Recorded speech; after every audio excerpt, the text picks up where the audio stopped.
ಇವುಗಳನ್ನ ನಾವು ನೋಡ್ಕೊಂಡಿದೀವಿ. ಇವತ್ತು ಅರ್ಥವ್ಯವಸ್ಥೆಗಳ ಒಂದು ವರ್ಗೀಕರಣ, so classification of economies or types of economies ಅನ್ನುವಂಥದ್ದು.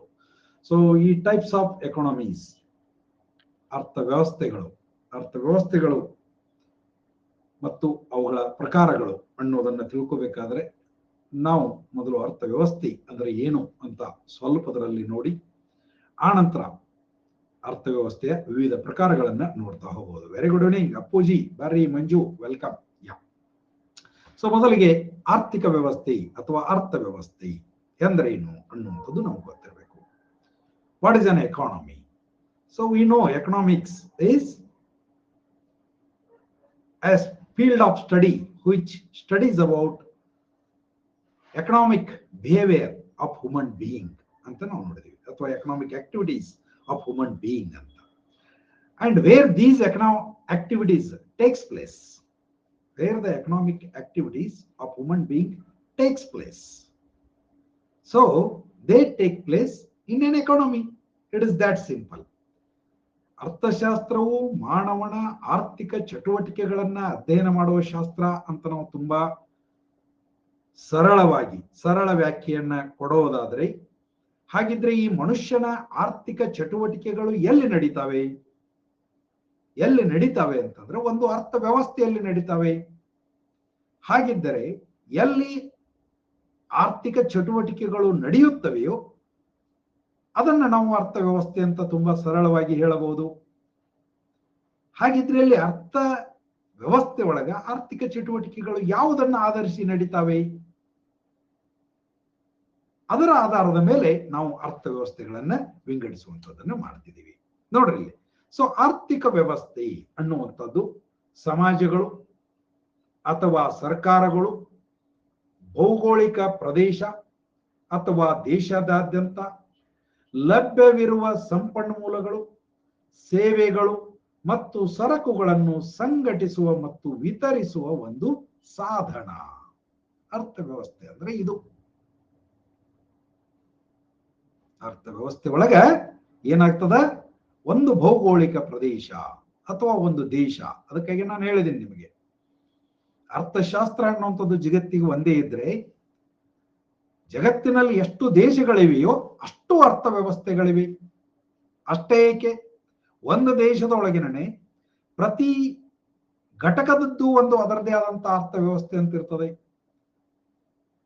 ಮೊದಲಿಗೆ ನಾವು ಅಮೆರಿಕಾದ ಅರ್ಥವ್ಯವಸ್ಥೆ, ಭಾರತದ ಅರ್ಥವ್ಯವಸ್ಥೆ, ಪಾಕಿಸ್ತಾನದ ಅರ್ಥವ್ಯವಸ್ಥೆ ಅಂತ ಹೀಗೆ ದೇಶವಾಚಿಯಾಗಿ ಹೇಳ್ತಾ ಹೋದ್ರೆ, ಭಾರತದಲ್ಲಿ ಅಂತ ಬಂದಾಗ ನಾವು ಕರ್ನಾಟಕದ ಅರ್ಥವ್ಯವಸ್ಥೆ ಅಂತ ಹೇಳಬಹುದು, ಮಹಾರಾಷ್ಟ್ರದ ಅರ್ಥವ್ಯವಸ್ಥೆ, ಉತ್ತರ ಪ್ರದೇಶದ ಅರ್ಥವ್ಯವಸ್ಥೆ, ಹೀಗೆ. ಸೊ ಅರ್ಥವ್ಯವಸ್ಥೆ ಸಾಮಾನ್ಯವಾಗಿ ಒಂದು ವ್ಯವಸ್ಥೆ ಅನ್ನುವಂಥದ್ದು ಒಂದು ಪ್ರದೇಶವನ್ನ, ಒಂದು ದೇಶವನ್ನ ಸೂಚಿಸ್ತದೆ. ಒಂದು ಪ್ರದೇಶ ಒಂದು ದೇಶವನ್ನ ಸೂಚಿಸ್ತದೆ. ಅಂತ ಪ್ರದೇಶ ಅಥವಾ ದೇಶದೊಳಗೆ ಲಭ್ಯವಿರುವ ಸಂಪನ್ಮೂಲಗಳು. ನೋಡ್ರಿ, ಭಾರತ ಅಂತ ನಾವು ತೆಗೆದುಕೊಂಡ್ರೆ ಎಷ್ಟೊಂದು ಸಂಪನ್ಮೂಲಗಳ ಲಭ್ಯ ಇದಾವೆ. ಮತ್ತೆ ನಾವು ಈ ಸಂಪನ್ಮೂಲಗಳನ್ನ ಮುಂದೆ ನೋಡ್ತೀವಿ, ಬೇರೆ ಬೇರೆ ಪ್ರಕಾರಗಳಾಗಿ ವಿಂಗಡಿಸ್ತೀವಿ. ಸಂಪನ್ಮೂಲಗಳು ಅಂದ ತಕ್ಷಣ ಏನು, ಬರೀ ದುಡ್ಡಲ್ಲ. ಇಲ್ಲಿರುವಂತ ಸಂಪನ್ಮೂಲಗಳನ್ನ ನಾವು ನೈಸರ್ಗಿಕ ಸಂಪನ್ಮೂಲಗಳು ಅಂತ ನೋಡ್ತೀವಿ. ಯಾದಗಿರಿ ಎಕಾನಮಿ ಅಂತ ಶಶಿ ಅವರು ಹೇಳ್ತಾರೆ, ಹೌದು ಹೇಳ್ಬಹುದು, ಏನ್ ತಪ್ಪಿಲ್ಲ. ಅದರದ್ದೇ ಆದಂತ ಒಂದು ಭೂಪ್ರದೇಶ, ಅಲ್ಲಿ ಲಭ್ಯವಿರುವಂತ ಸಂಪನ್ಮೂಲಗಳು, ಹೀಗೆ ನಾವು ಹೇಳ್ತಾ ಹೋಗ್ಬೋದು ಖಂಡಿತವಾಗಿಯೂ. ನಮ್ದು ಒಂದು ಕರ್ನಾ, ಹೌದು, ದರ್ ಇಸ್ ನಥಿಂಗ್ ರಾಂಗ್. ಪ್ರತಿ ಕುಟುಂಬದ್ದು ಒಂದು ಅರ್ಥವ್ಯವಸ್ಥೆ ಅಂತ ಇರ್ತದೆ. ನಾವು the very smallest unit of an economy ಯಾವುದು, very smallest unit of an economy ಯಾವುದು ಅಂತ ಕೇಳಿದ್ರೆ it is very much a family. ಹೇಗೆ ಸೊಸೈಟಿ, ಸಮಾಜ ಅಂತ ಕೇಳಿದಾಗ ಅಲ್ಲಿ ಕುಟುಂಬ ಅನ್ನುವಂಥದ್ದನ್ನ ಒಂದು ಚಿಕ್ಕ ಘಟಕ ಅಂತ ನಾವು ನೋಡ್ತೀವಿ. ಹಾಗೇನೇ ಇಲ್ಲಿ ಅರ್ಥ ವ್ಯವಸ್ಥೆಗಳು ಕೂಡ ಅತ್ಯಂತ ಚಿಕ್ಕ ಘಟಕ ಅಂದ್ರೆ ಒಂದು ಕುಟುಂಬದಿಂದ ಅದು ಬೆಳೀತಾ ಹೋಗುವಂಥದ್ದು. ಆದ್ರೆ ನಾವಿಲ್ಲಿ ಸ್ವಲ್ಪ ಬ್ರಾಡರ್ ಸೆನ್ಸ್ ಒಳಗೆ, ಅದು ಮೈಕ್ರೋ ಎಕನಾಮಿಕ್ಸ್ ಒಳಗದ, ಹೌದಾ? ಒಬ್ಬ ವ್ಯಕ್ತಿ ಅಥವಾ ಒಂದು ಕುಟುಂಬವನ್ನು ತೆಗೆದುಕೊಂಡು ಅಧ್ಯಯನ ಮಾಡುವಂಥದ್ದು ಮೈಕ್ರೋ ಎಕನಾಮಿಕ್ಸ್ ಒಳಗಾದ್ರೆ, ಇಲ್ಲಿ ನಾವು ವಿಶಾಲಾತ್ಮಕ ಅರ್ಥಶಾಸ್ತ್ರದೊಳಗ ಒಂದು ಬ್ರಾಡರ್ ಅಂದ್ರೆ ಒಂದು ದೇಶ ಅನ್ನುವಂತ ಅರ್ಥದೊಳಗ ಇಲ್ಲಿ ಚರ್ಚೆ ಮಾಡಕತ್ತೀವಿ. ಸೊ ಇಲ್ಲಿ ಅಂದ್ರೆ ಗೊಂದಲಕ್ಕೆ ಎಡೆ ಇಲ್ಲದಂತೆ ನೋಡುವಾಗ ಇದು ಒಂದು ದೇಶದ ನಾವೀಗ ಭಾರತದ ಬಗ್ಗೆ ಮಾತಾಡತ್ತೀವಿ ಅನ್ನುವಂಥದ್ದನ್ನ ತಲೆಯಾಗಿಟ್ಕೊಂಡು ಇದನ್ನ ನೋಡ್ಬೇಕು. ಓಕೆ, ಸೊ ಅಲ್ಲಿ ಸಂಪನ್ಮೂಲಗಳು ಅಂದಾಗ ಆಗ್ಲೇ ಹೇಳ್ತಾ ಇದ್ದೆ, ನೈಸರ್ಗಿಕ ಸಂಪನ್ಮೂಲಗಳು ಅನ್ನುವಂಥವುದಾವ. ನೈಸರ್ಗಿಕ ಸಂಪನ್ಮೂಲಗಳಿಗೆ ಸಾಕಷ್ಟು ಉದಾಹರಣೆಗಳು. ಸೂರ್ಯನ ಬೆಳಕು ನೋಡ್ರಿ, ಎಷ್ಟು ಯಥೇಚ್ಛವಾಗಿ ಸಿಗುವಂತಹ ಅಂತ ಒಂದು ಉಚಿತ ಸಂಪನ್ಮೂಲವನ್ನ ನಾವು ಇಲ್ಲಿವರೆಗೆ ಬಳಸಿಕೊಳ್ಳದೇ ಹೋದದ್ದಕ್ಕ ನಾವ ನಮ್ಮದನ್ನ ತಗೊಂಡು ಮಕ ಮಕ ಮಕ ಮಕ ಬಡ್ಕೋಬೇಕು ಅನಿಸ್ತದ. ಎಷ್ಟು ಯಥೇಚ್ಛವಾಗಿ ಸಿಗುವಂತ ಸೂರ್ಯನ ಬಿಸಿಲು. ನಾವು ನಿನ್ನೆ ನೋಡಕತ್ತಿದ್ವಿ ಕರೆಂಟ್ ಅಫೇರ್ಸ್ ಒಳಗ, ರಾಜಸ್ಥಾನ್ 10,000 ಮೆಗಾವ್ಯಾಟ್ ಸೂರ್ಯನ ಬೆಳಕನ್ನ ಹೊಂದಿರುವಂತಹ ಒಂದು ರಾಜ್ಯ ಅಂತ ನೋಡಕತ್ತಿದ್ವಿ, ಹೌದಾ? ಸೊ 10,000 ಮೆಗಾವ್ಯಾಟ್, 10 ಗಿಗಾವ್ಯಾಟ್ ಅನ್ನುವಂಥದ್ದು. ಸೊ 10 ಗಿಗಾವ್ಯಾಟ್ ಅಂತಂದ್ರೆ 10 ಗಿಗಾವ್ಯಾಟ್ ಅನ್ನುವಂಥದ್ದು 10,000 ಮೆಗಾವ್ಯಾಟ್ ಕೇವಲ ಸೂರ್ಯನಿಂದ ಆ ಒಂದು ರಾಜ್ಯದಲ್ಲಿ ಅಷ್ಟು ವಿದ್ಯುತ್ ಬರ್ತಾ ಇದೆ. ಮಿತ್ರರೇ ಗಮನಿಸಿರಿ, ಜಸ್ಟ್ ಅರೌಂಡ್ ಎಷ್ಟು ನನಗ ನೆನಪಿದ್ದಂಗ ನೋಡ್ರಿ, RTPS ಸುಮಾರು 880 ಅದ. ಯಾಕಂದ್ರೆ 220 × 4 880 ಮೆಗಾವ್ಯಾಟ್ RTPS ದೊಳಗ. ಸೇ ಇನ್ನೊಂದು 600 ಮೆಗಾವ್ಯಾಟ್ ರಾಯಚೂರದೊಳಗ, ಇನ್ನೊಂದು 400 ಮೆಗಾವ್ಯಾಟ್ ಯರಮರಸ್ದೊಳಗ. ಜಸ್ಟ್ ಗಮನಿಸ್ರಿ ಇದನ್ನ. 1.5 ಮೆಗಾವ್ಯಾಟ್ ವಿದ್ಯುತ್ ಅನ್ನ ಉತ್ಪಾದಿಸುವುದಕ್ಕ ನಾವು ಕರ್ನಾಟಕದ 3 ಸ್ಥಳಗಳಲ್ಲಿ ಎಷ್ಟು ದೊಡ್ಡ ಪ್ರಮಾಣದ ಹೂಡಿಕೆ ಮಾಡೀವಿ, ಎಷ್ಟು ಕಲ್ಲಿದ್ದಲನ್ನ ಎಲ್ಲೋ ಅಗ್ಯಾಕತ್ತೀವಿ, ಆ ಅಗದದ್ದನ್ನ ರೈಲ್ವೆಗಳ ಮೂಲಕ ಇಲ್ಲಿ ತರಾಕತ್ತೀವಿ, ತಂದದ್ದನ್ನ ಸುಡಾಕತ್ತೀವಿ, ಸುಡಾಕ ಸಿಕ್ಕಾಪಟ್ಟೆ ನೀರು ಬಳಸ್ಕೊಳಕತ್ತೀವಿ. ಎಷ್ಟೊಂದು ಲೇಬರ್ ಇದ್ರೊಳಗೆ ಇನ್ವಾಲ್ವ್ ಆಗ್ಯದ. ಬಾಪ್ರಿ, can you imagine? Can you compare the 2 scenarios? What a waste ಅಂತ ಹೇಳ್ಬಹುದಾದಂತಹ ಸಂಗತಿ ಇದು. ಅಲ್ಲಿ 10,000 ಮೆಗಾವ್ಯಾಟ್ ಏನೇನು ತ್ರಾಸಿಲ್ದ ಆರಾಮ ಬರಾಕತ್ತದ ರಾಜಸ್ಥಾನದೊಳಗ. ನಾವು ಬರೇ ಒಂದು 2,000-3,000 ಮೆಗಾವ್ಯಾಟ್ ಉಷ್ಣ ವಿದ್ಯುತ್ ಅನ್ನು ಉತ್ಪಾದಿಸುವುದಕ್ಕ ಇಟ್ಟೆಲ್ಲ ಗುಡ್ಡ ಸುತ್ತಿ ಮೈಲಾರ ಹೊಡ್ತೀವಿ. ಎಷ್ಟು ಕಷ್ಟ ಪಡಕತ್ತೀವಿ, ಹೌದಲ್ಲ? ಸೊ ಹೀಗೆ ನೈಸರ್ಗಿಕ ಸಂಪನ್ಮೂಲ ಅಂತ ಬಂದಾಗ ಅಫ್ಕೋರ್ಸ್ ಕಲ್ಲಿದ್ದಲು ಒಂದು ನೈಸರ್ಗಿಕ ಸಂಪನ್ಮೂಲವೇ. ಬಟ್ ಅದೇ ಯಾವುದನ್ನ ಬಳಸಿಕೊಳ್ಳಬೇಕು ಅಂತ ಬಂದಾಗ ಇವೆಲ್ಲ ಆಪ್ಷನ್ಗಳನ್ನ ನಾವು ನೋಡ್ಬೇಕಾಗ್ತದ. ಸೊ ಸೂರ್ಯನ ಬಿಸಿಲು, ಗಾಳಿ, ಎಷ್ಟೊಂದು ವಿಂಡ್ ಎನರ್ಜಿ ಇರಪ್ಪ ಇವತ್ತು.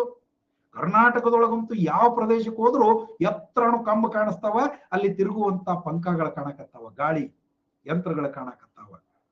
ಗಾಳಿ ನಿಸರ್ಗದ ಒಂದು ದೊಡ್ಡ ಕೊಡುಗೆ, ಹೌದಾ? ಸೊ ಹೀಗೆ ಸೂರ್ಯನ ಬಿಸಿಲಿರಬಹುದು, ಗಾಳಿ ಇರಬಹುದು, ಮಳೆಯ ನೀರಿರಬಹುದು, ಕಾಡುಗಳು, ಭೂಮಿಯೊಳಗಿನ ಸಂಪನ್ಮೂಲಗಳು, ಎಸ್, ವಾಟ್ ನಾಟ್. ಎಷ್ಟೊಂದು ಅದ್ಭುತವಾದಂತಹ ಕೊಡುಗೆಗಳನ್ನ ಈ ನಿಸರ್ಗ ಕೊಟ್ಟದ. ಆ ನೈಸರ್ಗಿಕ ಸಂಪನ್ಮೂಲಗಳು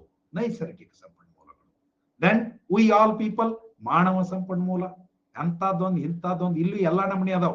ಅಲ್ಲಿ ಹೆಂಗ ಅಗ್ದಿ ಸ್ವಚ್ಛ ಸೂರ್ಯನ ಬಿಸಿಲು, ಚಂದನೆಯ ಗಾಳಿ, ಇವುಗಳ ಜೊತೆಗೆ ಕೆಟ್ಟ ಕಲ್ಲಿದ್ದಲು ಇವೆಲ್ಲ ಅದಾವಲ್ಲ, ಹಂಗ ಇಲ್ಲಿ ಮನುಷ್ಯರೊಳಗೂ ಕೂಡ ನಾವೇನ್ ನೋಡ್ತೀವಪ್ಪ ಅಂತ ಕೇಳಿದ್ರೆ ಮಾನವ ಸಂಪನ್ಮೂಲ ತುಂಬಾ ವೈವಿಧ್ಯತೆಯಿಂದ ಕೂಡ್ಯದ. ಸೂರ್ಯನ ಬಿಸಿಲಿನಷ್ಟು ತುಂಬಾ ಸರಳವಾಗಿ ಉಪಯುಕ್ತ ಜನನೂ ಅದಾರ, ಹಂಗ ಒಂದೀಟು ಗುದ್ದಾಡಿ ಉಪಯೋಗಿಸ್ಕೊಳ್ಳುವಂತವ್ರು ಅದಾರ, ಇನ್ನು ಕೆಲವರು ಎದಕ್ಕೂ ಬ್ಯಾಡ್ ಬಿಡಿಸಿವ ಅನ್ನೋಂಗು ಅದಾರ. ಒಟ್ನೊಳಗ ಅವರ ಬಳಕೆ. ಯಾಕಂದ್ರೆ ಒಂದು ಅರ್ಥವ್ಯವಸ್ಥೆ ಇರುವುದೇ ಮನುಷ್ಯನಿಗಾಗಿ. ಹೀಗೆ ಮನುಷ್ಯನ ಇಲ್ಲಿ ಕೇಂದ್ರ ಬಿಂದು. ಸೊ ಆತನನ್ನ ಬಳಸಿಕೊಳ್ಳುವಂತ ಒಂದು ವಿಚಾರ ಅರ್ಥವ್ಯವಸ್ಥೆ ಒಳಗ ನಡೀತಿರ್ತದೆ, ಯಾವಾಗ್ಲೂ ನಡೀತಿರ್ತದ. ಹಾಗೆ ಸೇವೆ ಮತ್ತು ಇವುಗಳನ್ನ ಬಳಸಿಕೊಂಡು ಆಮೇಲೆ ತುಂಬಾ ಮುಖ್ಯವಾದದ್ದು ನೈಸರ್ಗಿಕ ಸಂಪನ್ಮೂಲ, ಮಾನವ ಸಂಪನ್ಮೂಲ ಮತ್ತು ಹಣಕಾಸು ಸಂಪನ್ಮೂಲ. ಇದು ಎಲ್ಲಾ ಕಾಲದಲ್ಲೂ ಕೂಡ ಅನಾದಿ ಕಾಲದಿಂದಲೂ ಹಣಕಾಸನ್ನ ಕ್ರೋಢೀಕರಿಸುವಂಥದ್ದು. ಎಷ್ಟು ರಾಜರುಗಳು ಎಷ್ಟು ಗುದ್ದಾಡ್ಯಾರ ಹಣಕಾಸು ಕ್ರೋಢೀಕರಿಸುವ ಸಲುವಾಗಿ. ಅದನ್ನ ಕ್ರೋಢೀಕರಿಸಿ ಏನ್ ಮಾಡ್ತಾರಪ್ಪ, ಸರಕು ಮತ್ತು ಸೇವೆಗಳನ್ನ ಸಂಘಟಿಸ್ತಾರೆ, ಉತ್ಪಾದಿಸ್ತಾರೆ. ಉತ್ಪಾದಿಸಿದ್ರೆ ಮುಗಿತೇನೋ? ಇಲ್ಲ. ಆಗ್ಲೇ ನಾವು ನೋಡಿದೀವಿ ಏನು ಆರ್ಥಿಕ ಚಟುವಟಿಕೆಗಳು ಅಂದ್ರೆ ಏನಂತ. ಸೊ ಅಲ್ಲಿಗೆ ವಿತರಣೆ ಆಗ್ಬೇಕು. ವಿತರಣೆ ಅಂದ್ರೆ ಪ್ರತಿಯೊಬ್ಬರಿಗೂ ಹೋಗಿ ಮುಟ್ಟಬೇಕು, ಮುಟ್ಟಿದ್ದು ಉಪಭೋಗ ಆಗಬೇಕು ಅಂತ ಒಂದು ಸಂಕೀರ್ಣ ವ್ಯವಸ್ಥೆಯನ್ನ ನಾವು ಅರ್ಥವ್ಯವಸ್ಥೆ ಅಂತ ಮೊದಲ ಹಂತದಲ್ಲಿ ವ್ಯಾಖ್ಯಾನಿಸಬಹುದು. ಹಾಗಿದ್ರೆ ಇದೆಲ್ಲ ತನ್ನಷ್ಟಕ್ಕೆ ತಾನು ನಡ್ಕೊಂಡು ಹೋಗ್ತದನ ಆರಾಮಾಗಿ? ಅಂದ್ರೆ ಇಷ್ಟೆಲ್ಲ ಸಂಪನ್ಮೂಲಗಳು, ಅವುಗಳ ಕ್ರೋಢೀಕರಣ, ಸರಕು ಸೇವೆಗಳ ಉತ್ಪಾದನೆ, ಅವುಗಳ ವಿತರಣೆ ತನ್ನಷ್ಟಕ್ಕೆ ತಾನು ಆರಾಮಾಗಿ ನಡ್ಕೊಂಡು ಹೋಗ್ತದನ ಅಂತ ಕೇಳಿದ್ರೆ ಖಂಡಿತವಾಗಿಯೂ ಇಲ್ಲ. ಅದಕ್ಕಾಗಿ ಹೇಳೋದು ಒಂದು ವ್ಯವಸ್ಥೆ ಅಂತ ಬೇಕು, ಒಂದು ನಿಯಂತ್ರಣ ಸಾಧನ ಅನ್ನುವಂಥದ್ದು ಬೇಕು. ಎಸ್, ಸೊ ಇಲ್ಲಿ ಆರ್ಥಿಕ ವ್ಯವಸ್ಥೆಗಳು ಭೂಮಿ, ಬಂಡವಾಳ, ಕಾರ್ಮಿಕ ಮತ್ತು ಭೌತಿಕ ಸಂಪನ್ಮೂಲಗಳನ್ನ ಒಳಗೊಂಡಂತೆ ಎಲ್ಲಾ ಉತ್ಪಾದನಾ ಅಂಶಗಳನ್ನ ನಿಯಂತ್ರಿಸುತ್ತವೆ. ಈ ನಿಯಂತ್ರಣ ಅದಕ್ಕೆ ಹೇಳೋದು. ಏನು ಈ ಉತ್ಪಾದನಾಂಗಗಳು ಅಂತದಾವೋ ಅವುಗಳ ನಿಯಂತ್ರಣ ಅಂದ್ರೆ ಬರೀ ಜಗ್ಗಿ ಹಿಡಿಯೋದಲ್ಲ. ನಿಯಂತ್ರಣ ಅಂದ್ರೆ ಬರೀ ಜಗ್ಗಿ ಹಿಡಿಯೋದಲ್ಲ, ನಮಗೆ ಬೇಕಾದಂತೆ ಅವುಗಳ ಮೂವ್ಮೆಂಟ್ ಆಗೋ ತರ ನೋಡ್ಕೊಳ್ಳೋದು, ನಮಗೆ ಬೇಕಾದಂತೆ ಅವು ಚಲಿಸುವಂತೆ ನೋಡ್ಕೊಳ್ಳೋದು. ಈಗ ನಾವು ಗಾಡಿಯನ್ನ ನಿಯಂತ್ರಿಸ್ತೇವೆ ಅಂತಂದ್ರೆ ಬರೀ ಬ್ರೇಕ್ ಹಾಕೊಂಡು ಕೂಡುತ್ತೇವೇನು? ಇಲ್ಲ. ಅವಶ್ಯಕತೆ ಇದ್ದಾಗ ಬ್ರೇಕ್ ಹಾಕ್ತೀವಿ, ಅವಶ್ಯಕತೆ ಬಿದ್ದಾಗ ಟರ್ನ್ ಹೊಡಿತೀವಿ, ಇನ್ನು ಅವಶ್ಯಕತೆ ಬಿದ್ದಾಗ ಗೇರ್ ಚೇಂಜ್ ಮಾಡ್ತೀವಿ, ಇನ್ನು ಅವಶ್ಯಕತೆ ಬಿದ್ದಾಗ ಎಕ್ಸಲೇಟರ್ ಜೋರ್ಲೆ ಒತ್ತೀವಿ. This all together makes regulation of a vehicle. Similarly in an economy, here one or the other force. ನೀವು ಅದನ್ನ ಸರ್ಕಾರ ಅಂತ ಕರಿಬಹುದು, ಮಾರುಕಟ್ಟೆ ಶಕ್ತಿಗಳು ಅಂತ ಕರಿಬಹುದು, ಅಥವಾ ಎರಡೂ ಶಕ್ತಿಗಳು ಕೂಡಿ ಅಂತ ಕರಿಬಹುದು. ಅವು ಏನ್ ಮಾಡ್ತಿರ್ತಾವಂತಂದ್ರ ಈ ಉತ್ಪಾದನಾಂಗಗಳನ್ನ ನಿಯಂತ್ರಿಸ್ತಿರ್ತಾವೆ. ಭೂಮಿ, ಬಂಡವಾಳ, ಕಾರ್ಮಿಕ ಮತ್ತು ಇತರ ಭೌತಿಕ ಸಂಪನ್ಮೂಲಗಳನ್ನು ನಿಯಂತ್ರಿಸುವಂತ ವ್ಯವಸ್ಥೆಯನ್ನೇ ಆರ್ಥಿಕ ವ್ಯವಸ್ಥೆ ಅಂತ ನಾವು ಹೇಳ್ತಾ ಇದೀವಿ. ನೋಡ್ರಿ, ಆರ್ಥಿಕ ವ್ಯವಸ್ಥೆಯು ಅನೇಕ ಸಂಸ್ಥೆಗಳು ಸುಮ್ಮನೆ ಇರೋದಿಲ್ಲ. ಇದು ಎಷ್ಟದಾವು ನಮ್ಮೋಣ ನೋಡಿದ್ರೆ ತೆಲಿ ಕೆಟ್ಟೋಗದು, ಅಷ್ಟು ವ್ಯವಸ್ಥೆಗಳು ಸ್ಥಾಪನೆ ಆಗ್ಯಾವ. ಅನೇಕ ಸಂಸ್ಥೆಗಳು, ಏಜೆನ್ಸಿಗಳು, ಘಟಕಗಳು, ನಿರ್ಧಾರ ತೆಗೆದುಕೊಳ್ಳುವಂತ ಪ್ರಕ್ರಿಯೆಗಳು. ಹಣಕಾಸು ಸಚಿವಾಲಯ ಅಂತ ಐತಿ, ಗಣಿ ಸಚಿವಾಲಯ ಅಂತ ಐತಿ, ಕೈಗಾರಿಕಾ ಮತ್ತು ವಾಣಿಜ್ಯ ಸಚಿವಾಲಯ ಅಂತ ಐತಿ, ಮೊದಲ ಯೋಜನಾ ಆಯೋಗ ಅಂತ ಇತ್ತು, ಈಗ ನೀತಿ ಆಯೋಗ ಅಂತ ಐತಿ, ಮತ್ ಇವ್ರ ಮ್ಯಾಗ ಗ್ರೀನ್ ಟ್ರಿಬ್ಯುನಲ್ಗಳು ಅಂತ ಏನೇನೋ ಬಂದಾವು. ಇವೆಲ್ಲ ಜಗಳಾಡಕತ್ರ ನ್ಯಾಯಾಲಯಗಳು ಅಂತದಾವು. ನೋಡ್ರಿ, ಇದು ಒಟ್ಟಾರೆ ಒಂದು ವ್ಯವಸ್ಥೆ. ಸೊ ನಿರ್ಧಾರ ತೆಗೆದುಕೊಳ್ಳುವ ಪ್ರಕ್ರಿಯೆಗಳು ಮತ್ತು ನಿರ್ದಿಷ್ಟ ಸಮುದಾಯದ ಆರ್ಥಿಕ ರಚನೆಯನ್ನು ಒಳಗೊಂಡಿರುವ ಒಂದು ಮಾದರಿಯನ್ನೇ ನಾವು ಅರ್ಥವ್ಯವಸ್ಥೆ ಅಂತ ಕರಿತೀವಿ. ಸೊ ಅರ್ಥವ್ಯವಸ್ಥೆ ಹೀಗೆ ಸಂಪನ್ಮೂಲಗಳ ಬಳಕೆಯನ್ನ ಬಳಸಿಕೊಂಡು ಅವುಗಳಿಂದ ಉತ್ಪಾದನೆ ಮಾಡುವುದನ್ನ, ಉತ್ಪಾದನೆಯಾದದ್ದನ್ನ ವಿತರಿಸುವುದನ್ನ, ಇವೆಲ್ಲವನ್ನು ನಿಯಂತ್ರಿಸಲು, ತನಗೆ ಬೇಕಾದಂತೆ ಪಾಸಿಟಿವ್ ಆಗಿ ನಿಯಂತ್ರಿಸಲು ಅಂದ್ರೆ ಪಾಸಿಟಿವ್ ಆಗಿ ನಿಯಂತ್ರಿಸಲು ಒಂದು ವ್ಯವಸ್ಥೆ ಇರ್ತದೆ. ಅದನ್ನೇ ನಾವು ಅರ್ಥವ್ಯವಸ್ಥೆ ಅಂತ ಕರಿತೀವಿ. ಇನ್ನ ಆರ್ಥಿಕ ವ್ಯವಸ್ಥೆಯ ವಿಧಗಳು ಹೆಂಗಿರ್ತಾವ? ಎಸ್, ಇದು ನ್ಯಾಚುರಲಿ ಒಂದೇ ತರ ಇರಕ್ ಸಾಧ್ಯ ಇಲ್ಲ. ಮೊದಲು ಇದ್ದಿರ್ಲಿಲ್ಲ, ಈಗಲೂ ಇಲ್ಲ, ಮುಂದೂ ಇರೋದಿಲ್ಲ. ಇದು ಸತ್ಯ. ಯಾಕಂದ್ರೆ philosophy changes, thinking changes, situation changes. As per philosophy, as per thinking, as per situation, the economies also change. ಹೌದಲ್ಲ? ಸೋವಿಯತ್ ರಷ್ಯಾದೊಳಗೆ ಒಂದು ಕಾಲದೊಳಗೆ ಸಿಕ್ಕಾಪಟ್ಟೆ ಕಮ್ಯುನಿಸ್ಟ್, ಚೀನಾದೊಳಗೆ ಸಿಕ್ಕಾಪಟ್ಟೆ ಕಮ್ಯುನಿಸ್ಟ್. ಆದ್ರೆ ಇವತ್ತು ಜಗತ್ತಿನೊಳಗ ಅತಿ ಲಿಬರಲೈಸ್ಡ್ ಎಕಾನಮಿ ಅಂತಂದ್ರೆ ಚೀನಾದ ಅರ್ಥವ್ಯವಸ್ಥೆ ಅಂತ ನಾವು ಹೇಳ್ತೀವಿ. ಹಾಗೆ just in a couple of decades such a big change took place in a country like China. ಹೌದಲ್ಲ? ಸೊ ಹೀಗಿರೋದ್ರಿಂದ ನೋಡ್ರಿ, ಸೊ ಪ್ರಪಂಚದಾದ್ಯಂತ ಅನೇಕ ರೀತಿಯ ಆರ್ಥಿಕತೆಗಳಿವೆ. there is no single economic system and that is why there is no single economy worldwide. ಪ್ರತಿಯೊಂದು ತನ್ನದೇ ಆದಂತಹ ವಿಶಿಷ್ಟ ಗುಣಲಕ್ಷಣಗಳನ್ನು ಹೊಂದ್ಯಾವ. ನೋಡ್ತೀವಿ ನಾವು ಅತಿ ಹೆಚ್ಚು ವಿವರವಾಗಿ ನಮ್ಮ ಭಾರತದ ಆರ್ಥಿಕ ವ್ಯವಸ್ಥೆ ಬಗ್ಗೆ ನಂತರದೊಳಗೆ ನೋಡೋದದ. ಬಟ್ ಯಾವುದೇ ಆರ್ಥಿಕ ವ್ಯವಸ್ಥೆ ಇರಲಿ ಅದರದೇ ಆದಂತಹ ಗುಣಲಕ್ಷಣಗಳನ್ನ ಹೊಂದಿದ. ಆದರೂ ಅವು ಕೆಲವು ಮೂಲಭೂತ ವೈಶಿಷ್ಟ್ಯಗಳನ್ನ ಕಾಮನ್ ಆಗಿ ಇರ್ತದೆ. ಸಹಜ ಅದು. ನಾವು ಭಾರತೀಯರು, ಅಮೆರಿಕನ್ನರು, ಆಫ್ರಿಕಾದವರು, ಚೀನಾದವರು ಹಿಂಗೆಲ್ಲ ತಗೊಂಡ್ರೆ ಏನ್ ಅನಿಸ್ಬಿಡ್ತೈತಿ? First of all we look different. ಯಾರು ಕೆಂಪು ಕಾಣಿಸ್ತಾರ, ಯಾರು ಕರ್ರ ಕಾಣಿಸ್ತಾರ, ಯಾರು ಹಳದಿ ಕಾಣಿಸ್ತಾರ, ಯಾರು ಗಿಡ್ಡ ಕಾಣಿಸ್ತಾರ. ಓಕೆ, ಹಂಗ ನೋಡಿದಾಗ ಓ ಇವರೆಲ್ಲ ಬೇರೆ ಬೇರೆ ಬೇರೆ ಬೇರೆ ಅಂತ ಅನಿಸ್ಬಿಡ್ತದ. ಎಲ್ಲ ಬೇರೆ ಬೇರೆ ಅಂತ. ಆದ್ರೆ ಕೆಲವು ಬೇಸಿಕ್ ಸೇಮ್ ಇರ್ಬೇಕಲ್ಲ. ಎಲ್ಲಾರು ಮನುಷ್ಯರ ಅಂದ್ರೊಳಕ ಒಣ್ಣೆದ್ದು ಎಲ್ಲಾರೊಳಗ ಮೂಗು ಕಣ್ಣು ಕಿವಿ ಯೂಸುವಲಿ ಎಲ್ಲಿ ಇರ್ಬೇಕು ಅಲ್ಲೇ ಇರಬೇಕು. ಉಳಿದ ಡೈಜೆಸ್ಟಿವ್ ಸಿಸ್ಟಮ್ ಸೇಮ್ ಇರಬೇಕು. ಸಾಮಾನ್ಯವಾಗಿ ಎಲ್ಲಾರು ಏನೋ ಒಂದು ಮಾತಾಡ್ತಿರ್ಬೇಕು. These are some basic things. Similarly economies differ, but again there are certain common features among them ಅಂತ ನಾವು ನೋಡ್ತಾ ಇದೀವಿ. ಹಂಗ ಎಲ್ಲ ನಮ್ನಿ ಕಲರ್ದವರು ನಾವು ಅದೀವಿ, but still there are certain common things ಅಂತ. ಪ್ರತಿಯೊಂದು ಆರ್ಥಿಕತೆಯು ವಿಶಿಷ್ಟವಾದ ಪರಿಸ್ಥಿತಿಗಳು ಮತ್ತು ಊಹೆಗಳ ಆಧಾರದ ಮೇಲೆ ಕಾರ್ಯನಿರ್ವಹಿಸುತ್ತದೆ. ಊಹೆಗಳು, ಅಸಂಪ್ಷನ್ಸ್, ಇವೆಲ್ಲ assumptions, and you have to assume. Without assuming you cannot do anything like. ಅಷ್ಟರ ಮಟ್ಟಿಗೆ ಫಾರ್ ಎಕ್ಸಾಂಪಲ್, ಲಗ್ನ ಆದ್ರೆ ಚಂದನೆಯ ಅಥವಾ ಒಳ್ಳೆಯ ಹೆಂಡತಿ ಬರ್ತಾಳೆ, ಹೆಂಡತಿ ಬಂದ್ರೆ ಇಷ್ಟೆಲ್ಲ ಸುಖ ಸಿಗ್ತದೆ, ಹೀಗೆ ಒಂದೆರಡು ಒಳ್ಳೆ ಮಕ್ಕಳಾಗ್ತವೆ, ಒಳ್ಳೆ ಮಕ್ಕಳು ಕಲಿತು ದೊಡ್ಡವರಾಗ್ತಾರೆ, ಹೆಣ್ಣು ಗಂಡು ಎರಡೂ ಇರ್ತವೆ, ಅವರು ಎಷ್ಟು ಒಳ್ಳೆಯವರಾಗ್ತಾರೆ, ಬಹಳ ಬುದ್ಧಿವಂತರಾಗ್ತಾರೆ, ದೊಡ್ಡ ಸಾಧನೆ ಮಾಡ್ತಾರೆ, ಅವರೆಲ್ಲ ನಮ್ಮನ್ನು ಬಹಳ ಖುಷಿಯಿಂದ ಇಟ್ಕೊಂಡು ಹೋಗ್ತಾರೆ. ನೋಡ್ರಿ, ಇದೆಲ್ಲ ಅಸಂಪ್ಷನ್. ಇದೆಲ್ಲ ಅಸಂಪ್ಷನ್. ಇನ್ ರಿಯಾಲಿಟಿ ಒಂದು 50% ನಮ್ಮ ಅಸಂಪ್ಷನ್ ಟ್ರೂ ಆಗೋದು ಅವ ದೊಡ್ಡ ಲಕ್ಕಿ ಅಂದಂಗ. ದೊಡ್ಡ ಲಕ್ಕಿ ಅವ. 50% ನಮ್ಮ ಅಸಂಪ್ಷನ್ಸ್ ಟ್ರೂ ಆದ್ರೂ ಕೂಡ ದೊಡ್ಡ ಲಕ್ಕಿ ಅಂದಂಗ. ಹಂಗ ಈಗ ನಮ್ಮ ಭಾರತದ ಅರ್ಥವ್ಯವಸ್ಥೆ ಯಾಕೆ ಹಿಂದೆ ಉಳಿತು ಅಥವಾ ಯಾಕೆ ಮುಂದುವರೆದದ, ಎರಡೂ ಆಂಗಲ್ದೊಳಗೆ ನೀವು ಚರ್ಚೆ ಮಾಡಿ ನೋಡಿದಾಗ, ನೆಹರು ಅವರು ಸಮಾಜವಾದಿ ಫಿಲಾಸಫಿಯನ್ನ ತಲೆಯಾಗಿಟ್ಟುಕೊಂಡು, ಅದೊಂದು ಅವ್ರ ತಲೆಯಾಗಿರುವಂತ ವಿಚಾರ. It is a philosophy. Socialism is a philosophy. ಆ ಸೋಷಿಯಾಲಿಸ್ಟಿಕ್ ಫಿಲಾಸಫಿಯನ್ನು ತಲೆಯಾಗಿಟ್ಕೊಂಡು ಅವರು ವಿಚಾರ ಮಾಡಿದ್ರು, ನಮ್ಮ ದೇಶ ಇಷ್ಟು ದೊಡ್ಡದಿದೆ, ಇಷ್ಟೆಲ್ಲ ಸಂಪನ್ಮೂಲಗಳಿದಾವೆ, ಇಷ್ಟು ಎಲ್ಲಾ ಸಂಪನ್ಮೂಲಗಳನ್ನ ಸರ್ಕಾರವೇ ಚೆನ್ನಾಗಿ ನಿಯಂತ್ರಿಸಿ ಒಳ್ಳೊಳ್ಳೆ ದೊಡ್ಡ ಉದ್ಯಮಗಳನ್ನು ಸ್ಥಾಪಿಸಿದರೆ ನಮ್ಮ ಜನ ಎಲ್ಲ ತುಂಬಾ ಪ್ರಾಮಾಣಿಕತೆಯಿಂದ ದುಡಿತಾರೆ, ಕಷ್ಟಪಟ್ಟು ದುಡಿತಾರೆ, ಎಲ್ಲರೂ ಭವ್ಯವಾದ ದೊಡ್ಡ ಶ್ರೀಮಂತ ದೇಶವನ್ನ ನಿರ್ಮಾಣ ಮಾಡ್ತಾರೆ ಮತ್ತು ಸಮಾಜವಾದದೊಳಗ ಸಮಾನತೆಗೆ ಅವಕಾಶ ಇರೋದ್ರಿಂದ ಈ ಎಲ್ಲಾ ಸಂಪತ್ತನ್ನ ನಾವೆಲ್ಲರೂ ಹಂಚಿಕೊಂಡ್ರೆ ಎಂತ ಭಾರತ ಊಹೆ ಮಾಡಿದ್ರು. ಹಂಗ ಶುರು ಮಾಡಿದ್ರು. ಹೊಂಟಿತ ಗಾಡಿ ಹೊಂಟಾಗಿ ಚಂದ ಅನಿಸ್ತು. ನ್ಯಾಚುರಲ್, ಅದು ಹೊಸದಾಗಿ ಮದುವೆ ಆದಾಗ ಖುಷಿ ಅನಿಸ್ತೈತಿ. ಅನಿಸ್ಬೇಕು, ಸ್ವಲ್ಪ ಅನಿಸ್ಬೇಕು. ಇನ್ನು ಕೆಟ್ಟ ನಶೀಬ್ ಕೆಲವರು ಇರ್ತಾವ.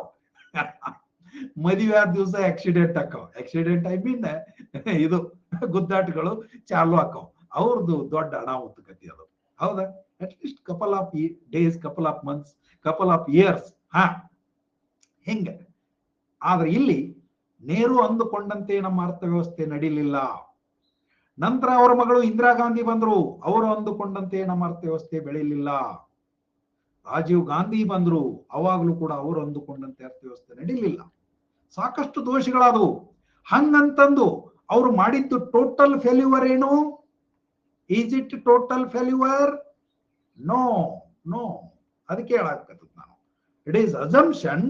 ಅಸಂಪ್ಷನ್ ಅಂದ ಬಳಕ it could be 90% possibility, it could be 80% possibility, it could be 50%, and even it could be 20% or 30%. ನನಗನಿಸ್ತದ ಭಾರತದ ವಿಷಯದೊಳಗ ನೆಹರು ಫಿಲಾಸಫಿ ಸುಮಾರು 40% ವರ್ಕ್ ಆಯ್ತು ಅಂತ ನನಗನಿಸ್ತದ. Not more than that. Yes, no, there is no way out. Nicely, to a greater extent, assumptions are good. Without assumption, you cannot live, you cannot plan, you cannot do anything. That is why I am telling. ಇದೇನ್ ಮತ್ತೆ ಹುಚ್ಚತನ ಅಂತ ಕರಿಬೇಡ್ರಿ. ಆದ್ರೆ ಅಂದುಕೊಂಡಂಗ ಎಲ್ಲ ಆಗ್ತೈತಿ ಅಂತಿಲ್ಲ. ಈಗ ಇತ್ತೀಚಿನ ಕಾಲದೊಳಗೆ ಏನ್ ಬಂದವ, ಸುಮಾರಷ್ಟು, ಇದು ನಿಮಗೊಂದು ಬಹಳ ದೊಡ್ಡ ಚಾಪ್ಟರ್ ಬರ್ತದೆ ಅದರೊಳಗೆ, ಪಬ್ಲಿಕ್ ಅಡ್ಮಿನಿಸ್ಟ್ರೇಷನ್ ದೊಳಗ ಡಿಸಿಷನ್ ಮೇಕಿಂಗ್ ಅನ್ನುವಂಥದ್ದು ಒಂದು ದೊಡ್ಡ ಚಾಪ್ಟರ್ ಬರ್ತದೆ. What is decision making and how to make decision, how to take a decision. Even ಈ ಸೋಷಿಯಲಿಸಂ ಅಳವಡಿಸಿಕೊಳ್ಳಬೇಕೋ ಅಥವಾ ಮಾರ್ಕೆಟ್ ಎಕಾನಮಿ ಅಳವಡಿಸಿಕೊಳ್ಳಬೇಕೋ ಇತ್ಯಾದಿ ಕೂಡ ಒಂದು ಡಿಸಿಷನ್ನೇ ಅದು. ಆ ಡಿಸಿಷನ್ ಬರಬೇಕಾದ್ರೆ ಮೊದಲಿನ ಕಾಲದೊಳಗ ಅಷ್ಟು ಒಳ್ಳೆಯ ಏಡ್ಸ್ ಇದ್ದಿರಲಿಲ್ಲ. ಏಡ್ಸ್ ಅಂದ್ರೆ ಏನು, ನಿಮಗೆ ನೆರವಿಗೆ ಬರುವಂತ ಸಂಗತಿಗಳು ಅಷ್ಟಾಗಿ ಇದ್ದಿರಲಿಲ್ಲ. ಯಾಕಂದ್ರೆ ನಮ್ಗೆ ಅದೇ ತಾನೇ ಸ್ವಾತಂತ್ರ್ಯ ಸಿಕ್ಕಿತ್ತು. ಇನ್ನು ಜಗತ್ತಿನೊಳಗೆ ಅಂತಾಪರಿ ಯಾವ ಪ್ರಯೋಗಗಳು ಹೆಚ್ಚು ನಡೆದಿರಲಿಲ್ಲ. ಪ್ರಯೋಗಗಳು ನಡೆದಿಲ್ಲ ಅಂದ ಮೂಲಕ ಅವಾಗ ಫಸ್ಟ್ ಏನ್ ಮಾಡ್ತೀವಿ, ಅದೇ ದೊಡ್ಡದು. ಸೊ ಹೀಗಾಗಿ ಅವ್ರು ಮಾಡಿರೋದು ನಾನು ಯಾರು ತಪ್ಪು ಅಥವಾ ಕೆಟ್ಟದ್ದು ಅಂತ ಹೇಳ್ತಾ ಇಲ್ಲ. ಬಟ್ ಅದೃಷ್ಟಕ್ಕೋ ದುರದೃಷ್ಟಕ್ಕೋ ಅವರು ಅಂದುಕೊಂಡಂತೆ ಆಗಲಿಲ್ಲ. ಹೌದಾ? ಹೀಗಾಗಿ ನೋಡ್ರಿ, ಚೀನಾದವರು ನಮ್ಮಂಗನ ವಿಚಾರ ಮಾಡಿದ್ರು, ಅವಾಗ ನಮ್ಕಿಂತ ಕೆಟ್ಟ ವಿಚಾರ ಮಾಡಿದ್ರು ಅವರು. ಬಟ್ ಅವರು ಬೇಗನೆ ಎಚ್ಚೆತ್ಕೊಂಡ್ರು. ಹಾ, ದಟ್ ಇಸ್ ಗುಡ್ ಆಕಾಶ್ ಅವರೇ. ಹಾ ನೋಡ್ರಿ, ಯಾರೋ ಸಂಕೇತ್ ರೆಡ್ಡಿ ಸರ್ ಅನ್ನೋರು ಕ್ಲಾಸ್ ತಗೊಳಕತ್ತಾರಂತ. ಹಾ ಹಾ ಇರ್ಬೋದು. ಸೊ ಹೀಗೆ ಏನಾಗ್ತದಪ್ಪ ಅಂತ ಕೇಳಿದ್ರೆ, ಇದು ಊಹೆಗಳ ಆಧಾರದ ಮೇಲೆ ಕಾರ್ಯನಿರ್ವಹಿಸ್ತವೆ ಪ್ರತಿಯೊಂದು ಆರ್ಥಿಕತೆ. ಅದು ಎಸ್ ಆಗ್ಬೋದು, ಫೇಲ್ ಆದ್ರೂ ಆಗ್ಬೋದು, ಒಂದಿಷ್ಟು ಎಸ್ ಒಂದಿಟ್ಟು ವಿಫಲತೆ ಎಲ್ಲಾದ್ರೂ ಆಗ್ಬೋದು. ಆರ್ಥಿಕ ವ್ಯವಸ್ಥೆಗಳನ್ನ 4 ಮುಖ್ಯ ವಿಧಗಳಾಗಿ ವರ್ಗೀಕರಿಸಬಹುದು. ಯಾವ್ಯಾವ್ರಪ್ಪ ನೋಡಿ, ಸಾಂಪ್ರದಾಯಿಕ ಆರ್ಥಿಕತೆಗಳು, ಇವು ಪರಮ ಸುಖದ ಆರ್ಥಿಕತೆಗಳು. ಇವು ಟ್ರೆಡಿಷನಲ್ ಎಕಾನಮೀಸ್.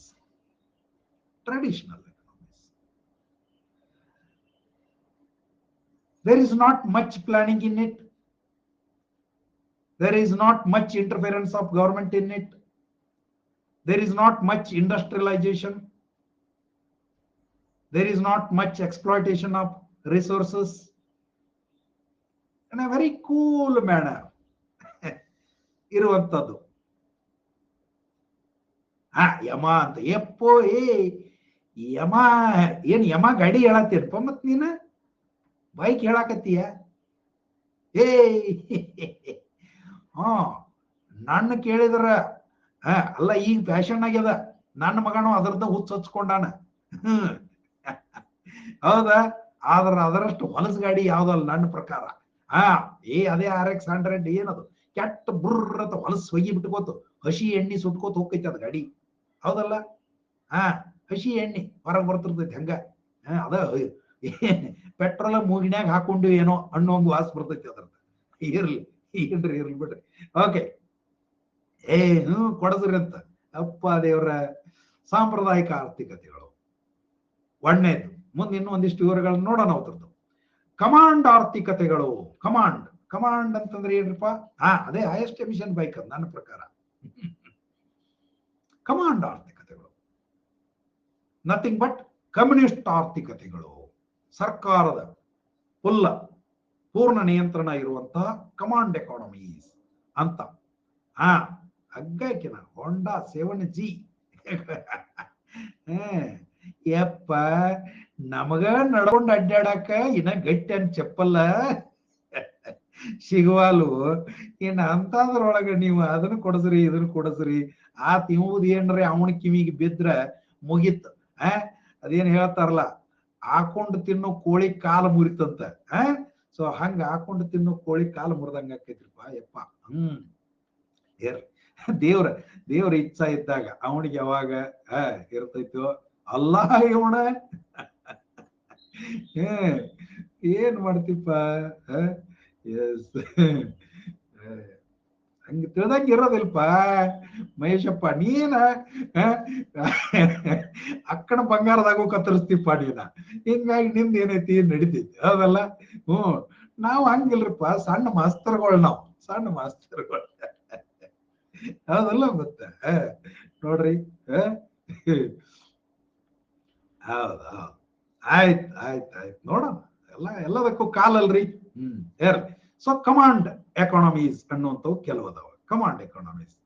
ಮಿಶ್ರ ಆರ್ಥಿಕತೆಗಳು, ಮಿಕ್ಸ್ಡ್ ಎಕಾನಮೀಸ್ ಅಂತ ಮೂರನೇ ತರದ್ದು. ಮಾರ್ಕೆಟ್ ಎಕಾನಮೀಸ್ ಅನ್ನುವಂಥದ್ದು ಮತ್ತೊಂದು. ನೋಡ, ಒಟ್ಟ 4 ತರನಾದ ಆರ್ಥಿಕತೆಗಳು. ಸಾಂಪ್ರದಾಯಿಕ ಆರ್ಥಿಕತೆಗಳು, ಕಮ್ಯುನಿಸ್ಟ್ ಆರ್ಥಿಕತೆಗಳು, ಮಾರುಕಟ್ಟೆ ಆರ್ಥಿಕತೆ ಅಂದ್ರೆ ಬಂಡವಾಳಶಾಹಿ ಆರ್ಥಿಕತೆಗಳು, ಮಿಶ್ರ ಆರ್ಥಿಕತೆಗಳು. ನೋಡ್ರಿ ಮಹೇಶ, ನಂಗೂ 1 kg ಬೇಡ, ಜಸ್ಟ್ 30 ಗ್ರಾಮ್ ಸಾಕು. ಅದೇನ್ ದೊಡ್ಡದ ಅವ್ವ, ಬರೀ 1.5 ಲಕ್ಷ ಅಷ್ಟೇ ನೋಡ್ರಿ, ಹಿಂಗೈತಿ. ಫುಲ್ ನಿಮ್ ಎಲ್ಲಾರ ಮದುವೆಗೆ ನಮ್ಮ ಮಹೇಶ್ನ ಬುಕ್ ಮಾಡೋದು ಗೊತ್ತಿರಲಿ ನಿಮಗೆ. ಮತ್ತೆ ಎಟ್ ತೂತಾನ ತಗೋಲೆಕ್ಕ, ಆದ್ರೂ ಒಟ್ಟು ಅವನ್ನೇ ಬುಕ್ ಮಾಡೋದು. ಇದು ಫಿಕ್ಸ್ ಈಗ. ಎಸ್ ನೋಡ್ರಿ, ಸಾಂಪ್ರದಾಯಿಕ ಆರ್ಥಿಕ ವ್ಯವಸ್ಥೆ ಮೊದಲೇದು. ಇದು ಎಂತ ಅರ್ಥವ್ಯವಸ್ಥೆ ಇರ್ತದ? ಸಾಂಪ್ರದಾಯಿಕ ಅರ್ಥವ್ಯವಸ್ಥೆಯು ಸರಕು, ಸೇವೆಗಳು ಮತ್ತು ಕೆಲಸವನ್ನ ಆಧರಿಸಿದೆ. ನಾವು ಏನ್ರಿ ಡೌಟ್ ಮಹೇಶ? ಏನ್ ಡೌಟ್ ಅಪ್ಪ? ಅಬೋ ಸಾರ ಏನ್ ನೋಡ್ಲಿಲ್ಲಲ್ಲೋ ಮರಯ. What will happen in case worldwide unique economy? See, it is not possible. It is not possible because the same mechanism will not work for all. It is a harsh reality. ಒಂದೇ ವ್ಯವಸ್ಥೆ ಜಗತ್ತಿನ ಎಲ್ಲ ದೇಶಗಳಿಗೂ ಒಗ್ಗೋದಿಲ್ಲ, ಹೊಂದೋದಿಲ್ಲ. ಹೀಗಾಗಿ ನೀವು economy ಬಿಡ್ರಿ, ಯಾವುದನ್ನ ತಗೊಂಡ್ರು ಕೂಡ we have different approaches. Political system ಅನ್ನ ತಗೊಳ್ರಿ, ನಾವು ಈ ಕಡೆ ಅಮೆರಿಕಾದಂಗೂ ಇಲ್ಲ, ಈ ಕಡೆ ಇಂಗ್ಲೆಂಡ್ನಂಗೂ ಇಲ್ಲ. ಅಲ್ಲ, you are right. Nothing wrong in assuming, but it is very difficult to manage. It is very difficult to realise it. And particularly ಗೊತ್ತಿರಲಿ, ದೊಡ್ಡದಿದ್ದಷ್ಟು ಏಕರೂಪತೆ ಸಾಧ್ಯ ಇಲ್ಲ. ಇದನ್ನ ನೀವು ಅರ್ಥ ಮಾಡ್ಕೋಬೇಕು. ದೊಡ್ಡದಿದ್ದಷ್ಟು ಏಕರೂಪತೆ ಸಾಧ್ಯ ಇಲ್ಲ. Bigger the size, lesser the possibility of uniformity. Diversity is very much essential for larger systems and they have evolved very naturally. ಭಾರತವನ್ನ ನೀವು ತಗೊಂಡ್ರೆ, ಯಾಕೆ ಭಾರತವನ್ನ ನಾವು ವೈವಿಧ್ಯತೆಯ ದೇಶ ಅಂತ ಕರಿತೀವಿ? ಭಾರತ ಅಷ್ಟು ದೊಡ್ಡದದ, ಅಷ್ಟು ವೈವಿಧ್ಯತೆ ಬೆಳೆದು ಬಿಟ್ಟದೆ. ಹೀಗೆ ಅರ್ಥವ್ಯವಸ್ಥೆಗೂ ಕೂಡ ಇದು ಅನ್ವಯ ಆಗ್ತದೆ. ಹೌದಾ? ಸೊ ಈ ಸಾಂಪ್ರದಾಯಿಕ ಆರ್ಥಿಕ ವ್ಯವಸ್ಥೆ ಅನ್ನುವಂಥದ್ದು ಇಲ್ಲಿ ತುಂಬಾ ಟ್ರೆಡಿಷನಲ್ ವೇದೊಳಗ, ಇಲ್ಲಿ ಬಹುತೇಕ ಅಂದ್ರೆ ರಾಜ ಮಹಾರಾಜರ ಕಾಲದ ಅರ್ಥವ್ಯವಸ್ಥೆ ಅಂತ ನೀವು ಇದನ್ನ ಕರ್ಕೋಬಹುದು. ರಾಜ ಮಹಾರಾಜರ ಕಾಲದ ತಮ್ಮಷ್ಟಕ್ಕೆ ತಾವ ಸರಕುಗಳು, ಸೇವೆಗಳು ಮತ್ತು ಕೆಲಸ ಮಾಡೋರು ಇಷ್ಟನ್ನು ಮಾಡಿಕೊಂಡು ಹೊಂಟಿರ್ತದ ಒಂದು ಯಾವುದೋ ಕೆಲವು ಸ್ಥಾಪಿತ ಪ್ರವೃತ್ತಿಯನ್ನ, ಎಸ್ಟಾಬ್ಲಿಷ್ಡ್ ಪ್ಯಾಟರ್ನ್ ಅಂತ ಹೇಳ್ತೀವಿ ನಾವು. ಎಸ್ಟಾಬ್ಲಿಷ್ಡ್ ಪ್ಯಾಟರ್ನ್ ಇವನ್ನ ಯಾರು ಕ್ವಶನ್ ಮಾಡಂಗಿಲ್ಲ, even through centuries. Established pattern. For example, ಇಂಡಿಯಾದೊಳಗೆ ನೀವು ಯಾವ್ದೇ ತಗೊಳ್ರಿ, ಎಕನಾಮಿಕ್ ಸಿಸ್ಟಮ್ ತಗೊಳ್ರಿ, ಸೋಷಿಯಲ್ ಸಿಸ್ಟಮ್ ತಗೊಳ್ರಿ. ಜಸ್ಟ್ ಸೋಷಿಯಲ್ ಸಿಸ್ಟಮ್ದೊಳಗೆ ಕಾಸ್ಟ್ ಅನ್ನುವಂಥದ್ದು it was there for thousands of years and the society just use to follow it. ಹೌದಲ್ಲ? It considered it as an established pattern. ಜಾತಿ ವ್ಯವಸ್ಥೆ ನಾವು ಸಣ್ಣಾಗಿದ್ದಾಗ ಸಹಜ ಹೇಳ್ತಿದ್ರು, ಎಲ್ಲರೂ ಹೇಳ್ತಿದ್ರು. ಕೆಳಜಾತಿಯವರು ಹೇಳ್ತಿದ್ರು, ಮೇಲ್ಜಾತಿಯವರು ಹೇಳ್ತಿದ್ರು. ಜಾತಿ ಅಂತ ಬಂದಾಗ ನಾವೇ ಇದ್ಯಾಕೆ ಜಾತಿ ಎಲ್ಲ ಎದಕ್ರಿ ಅಂತ ಕೇಳಿದ್ರೆ ಅವ್ರು ನಮ್ಮನ್ನ ಕೇಳೋ ಒಂದ ಪ್ರಶ್ನೆ, ಮತ್ತು ಹೊಲಕ್ಕೆ ಬೇಲಿ ಯಾಕೆ ಮಾಡ್ಯಾರಪ್ಪ ತಮ್ಮ ಅಂತ. ನೋಡ್ರಿ, ಅವ್ರದ್ದು ಪ್ರಶ್ನೆ ಅಂತದ್ದು. ಅವ್ರ ಪ್ರಶ್ನೆಗೆ ಉತ್ತರ ಕೊಡೋದ ಕಷ್ಟ. ಜಗತ್ನ್ಯಾಗ ಮತ್ತೆ ಎಲ್ಲ ಹೊಲ ಎಲ್ಲ ಒಂದ ಅಂದ್ರೆ ಸೀಮಿ ಯಾಕೆ ಮಾಡ್ಕೊಂಡೀವಿ, ಮತ್ತ ಅದಕ್ಕೆ ಬೇಲಿ ಯಾಕೆ ಹಚ್ಕೋತೀವಿ ಅಂತ. ಸೀಮಿ ಯಾಕೆ ಮಾಡ್ಕೊಂಡೀವಿ ಮತ್ತೆ ಬೇಲಿ ಅದಕ್ಕೆ ಹಚ್ಕೋತೀವಿ, ಏನ್ ಹೇಳ್ತೀರಿ ಇದಕ್ಕ? ಅವ್ರು ಹೇಳಿದ್ಕು ಅನ್ನಬೇಕ ನಾವ, ದೂಸರಾ ಮಾತಾ ಇಲ್ಲ. ಮತ್ ಈಗಲೂ ಕೂಡ ಅದೇ ರೀತಿ ಒಳಗೆ ಸಮಾಜ ನಡೆದದ. ಕಾನೂನಿನ ಪ್ರಕಾರ ನಾವೇನೋ ಜಾತಿ ಮಾಡ್ಕೊಂಡಿರ್ಲಿಕ್ಕಿಲ್ಲ, ಅಥವಾ ಕಾನೂನಿನ ದೃಷ್ಟಿಯಲ್ಲಿ ಜಾತಿ ತಪ್ಪಾಗಿರಬಹುದು. ಆದರೆ ಒಂದು ರಿಯಾಲಿಟಿ ಒಳಗೆ, ನಿಜ ಸ್ಥಿತಿ ಒಳಗೆ ಅವೆಲ್ಲ ನಡ್ಕೊಂಡು ಬಂದಿರ್ತಾವ. ಒಂದು ಸ್ಥಾಪಿತ ಪ್ರವೃತ್ತಿ. ಎಸ್ಟಾಬ್ಲಿಷ್ಡ್ ಸಿಸ್ಟಮ್ ಪ್ಯಾಟರ್ನ್ ಅನ್ನ ಅನುಸರಿಸಿಕೊಂಡು ಹೋಗ್ತಿರ್ತಾವ. ನೋ ಕ್ವಶನ್, ಹಂಗ ಸುಮ್ ಹೋಗ್ತಾ ಇರೋದು ಅದು ಅಂತದ್ದು. ಸಾಂಪ್ರದಾಯಿಕ ಅಂದ್ರೆ ಹೆಂಗಿರ್ತೈತಿ, ಇಲ್ಲಿ ಯಾರನ್ನ ಯಾರು ಪ್ರಶ್ನೆ ಮಾಡಂಗಿಲ್ಲ. ಹಿಂಗೈತೆ ಸುಮ್ ಹೋಗೋದು. ಬೆಕ್ಕ ಅಡ್ಡ ಬಂತ ಮಣಿಗೆ ಬಂದ್ಬಿಡೋ, ಯಾಕಂತ ಕೇಳುವಂಗಿಲ್ಲ. ಬೆಕ್ಕ ಅಡ್ಡ ಬಂತು ಅಂದ್ರೆ ಮಣಿಗೆ ಬಂದ್ಬಿಡೋದು, ಮತ್ತೊಂದಿಟ್ಟು ಕುಂತು ನೀರು ಕುಡಿದು ಹೋಗೋದು. ಬರಿ ಕೂಡ ಎದುರಿಗೆ ಬಂತ ಬರಿ ಮತ್ ಮೈ ವಾಪಸ್ ಬರ್ರಿ, ಕೊಂಡಿರೋದು, 1-5 ನಿಮಿಷ ಕೊಂಡಿರೋದು, ಹೋಗೋದು. ಹಾಲು ಕೊಡೋದು ಏರಿ ಎದುರಿಗೆ ಬಂತ ಫುಲ್ ಖುಷ್ ಕ್ಯಾಕಿ ಹೊಡೆದು ಹೋಗೋದು. ಮುಂದೆ ಏನಾಕೈತಿ ಅದು ದೇವ್ರಿಗೆ ಗೊತ್ತು. ಹಾಲಿನ ಕೂಡ ಎದುರಿಗೆ ಬಂದವರೆಲ್ಲ SS ಆಗೇ ಬರೋದಿಲ್ಲ, ಬರಿ ಕೂಡ ಬಂದವರೆಲ್ಲ ಫೇಲ್ ಅಂತ ಆಗೋದಿಲ್ಲ. ಇವೆಲ್ಲ ನೋಡ್ರಿ. ಆದ್ರೆ ಇವೊಂದು ಸ್ಥಾಪಿತ ವ್ಯವಸ್ಥೆಗಳಾಗಿ ಮುಂದುವರಿತಿರ್ತಾವ ಅಂತ. ಏನು ಮಹೇಶಪ್ಪ ಒಂದ್ ಏನಾಕಿದೆಪ್ಪ, ಬರಪ್ಪ ಧರ್ಮರಕ್ಷಕರ ಬನ್ನಿ, ನಿಮ್ಮ ಹೋರಾಟವನ್ನು ಮಾಡಬನ್ನಿ. ಯಾವುದೋ ಮುಲ್ಲಾಗಳು ಮಾಡಿಲ್ಲ, ಸ್ವಧರ್ಮದವರೇ ಮಾಡಿದ್ರು. ಇದೇನ್ರಪ್ಪ, ಪರಿಶಿಷ್ಟ ಮಹಿಳೆ ನೀರು ಕುಡಿದಿದ್ದಕ್ಕೆ ಗೋಮೂತ್ರದಿಂದ ಟ್ಯಾಂಕ್ ಶುದ್ಧೀಕರಣ. ಇದನ್ನ ಮಾತಾಡೋಕೆ ತಾಕತ್ತು ದಮ್ಮು ಎಲ್ವಾ ನಿಮ್ಗೆ ಅಂತ ನೋಡ್. ಹಿಂಗೆಲ್ಲ ಅದಾವ. ಅನಾಹುತ ಮಂದಿ ಅದಾರ. ಅನಾಹುತ ಮಂದಿ ಯಾವ ರಾಜ್ಯದಾಗ, ಯಾವ ಜಿಲ್ಲಾದಾಗ? ಚಾಮರಾಜನಗರ ಜಿಲ್ಲೆ. ಶವಾಶ್ ನೋಡ್, ಹಿಂಗೈತ್ ಮಂದಿ, ಹಿಂಗೈತ್. ಜಾತಿ ಎಂದು ಹೊಡೆದಾಡುವ ಜನರು ಹಣದಲ್ಲೂ ಕಾಮದಲ್ಲೂ ಜಾತಿ ನೋಡುವುದಿಲ್ಲ. ನೋಡ್ರಿ, ಇದು ಒಂದು ವಿಚಾರಣ. ಹೌದಪ್ಪ ಶಶಿ, ಹಂಗೈತಿ. ಬಹಳ ಮಜಾ ಐತಿ ಜೀವನ, ಬಹಳ ಮಜಾ ಐತಿ. ಹೌದು. ಅಲ್ಲ, ನಾಟ್ ಓನ್ಲಿ ಕರ್ನಾಟಕ, ಇನ್ನು ಕರ್ನಾಟಕ ಪುಣ್ಯ ಮಾಡೀವಿ ನಾವು. ಕರ್ನಾಟಕ ಅದರೊಳಗು ಇದ್ರೊಳಗ ಒಂದು ಉತ್ತರ ಕರ್ನಾಟಕದಾಗ ಹೆಚ್ಚು ಪುಣ್ಯ ಮಾಡೀವಿ. ನೀವೇನ ಅನ್ರಿ, ಅದಾವ ಇಲ್ಲೂ ಸಮಸ್ಯೆಗಳಿಲ್ಲ ಅಂತಿಲ್ಲ. ಆದ್ರೂ ಒಂದಿಷ್ಟು ಬಸವಣ್ಣನ ಪ್ರಭಾವ ದೊಡ್ಡದಾಗಿ ಇಲ್ಲಿ ಆಗಿರೋದ್ರಿಂದ ಇಟ್ಟರೆ ಚಲೋ ಐತಿ ಅಂತ. ಇಟ್ಟರೆ ಚಲೋ ಐತಿ. ನೀವೇ ಬಿಹಾರ, ಉತ್ತರ ಪ್ರದೇಶ ಅದು ಹೋದ್ರ ಬೇಡ ಪರಿಸ್ಥಿತಿ. ಹೌದು, ಬಹಳ ಅಲ್ಲಿ ನಾಜೂಕೈ. ಸರ್ ಕ್ಲಾಸ್ನಾಗಿದ್ದೀರಿ? ಸರ್ ಕ್ಲಾಸ್ನಾಗಿದ್ದೆ, ಮುಗಿಸ್ ಹಚ್ಚಲ್ರಿ? Okay sir. ಹಿಂಗ ನಮ್ಮ ಅಣ್ಣ ಅಕಾಡೆಮಿ ಸಾಹೇಬ್ರು, ನಮ್ಮ ಮ್ಯಾಲಿನ ಸಾಹೇಬ್ರು. ಸೊ ಇದೊಂದು ಇಂಥ ವ್ಯವಸ್ಥೆಯನ್ನ ರೂಢಿಸ್ಕೊಂಡು ಹೊಂಟಿರ್ತದೆ. ಇದು ಜನರ ಮೇಲೆ ಬಹಳಷ್ಟು ಅವಲಂಬಿತ ಆಗಿರ್ತದೆ. ಈ ಎಕಾನಮಿ ಹೆಂಗಂದ್ರೆ ಜನರ ಮೇಲೆ ಅವಲಂಬಿತ. ದೊಡ್ಡ ಯಂತ್ರೋಪಕರಣಗಳು, ಕಟ್ಟಡಗಳು, ಸಂಸ್ಥೆಗಳು, ಅಲ್ಲೊಂದು ಮ್ಯಾನೇಜ್ಮೆಂಟು, ಅದಕ್ಕೊಬ್ಬ ಬಾಸ, nothing of that sort. Very small units. ಮತ್ತು ಕಾರ್ಮಿಕರ ಅಥವಾ ವಿಶೇಷತೆಯ ವಿಭಜನೆ ತುಂಬಾ ಕಡಿಮೆ ಇರ್ತದೆ ಇಲ್ಲಿ. No specialisation or no division of labour. ಇಂಥ ಸಾಂಪ್ರದಾಯಿಕ ಅರ್ಥವ್ಯವಸ್ಥೆ ಒಳಗ ಏನ್ರಪ್ಪ, ಡಿವಿಷನ್ ಆಫ್ ಲೇಬರ್. ಇದು ಬಹಳ ದೊಡ್ಡ ವ್ಯವಸ್ಥೆ. ಇದು ಡಿವಿಷನ್ ಆಫ್ ಲೇಬರ್ ಇದು ತುಂಬಾ ಸ್ಟ್ರಾಂಗ್ ಆಗಿ ಅಡ್ವೊಕೇಟ್ ಮಾಡಿದವರು ನಮ್ಮ ಅಡಮ್ ಸ್ಮಿತ್ರು ಅರ್ಥಶಾಸ್ತ್ರದೊಳಗ. ಕಾರ್ಮಿಕರ ಶ್ರಮ ವಿಭಜನೆ ಅಂತ. ಒಂದು ಬರೇ ದುಂಡು ಸೂಜಿ ಮಾಡ್ಬೇಕಾದ್ರೆ ಅದನ್ನ ಎಷ್ಟು ಮಂದಿ ಕೆಲಸ ಮಾಡಬಹುದು ಅನ್ನೋದನ್ನ ಅಡಮ್ ಸ್ಮಿತ್ ಹೇಳ್ಕೊಡ್ತಾರೆ.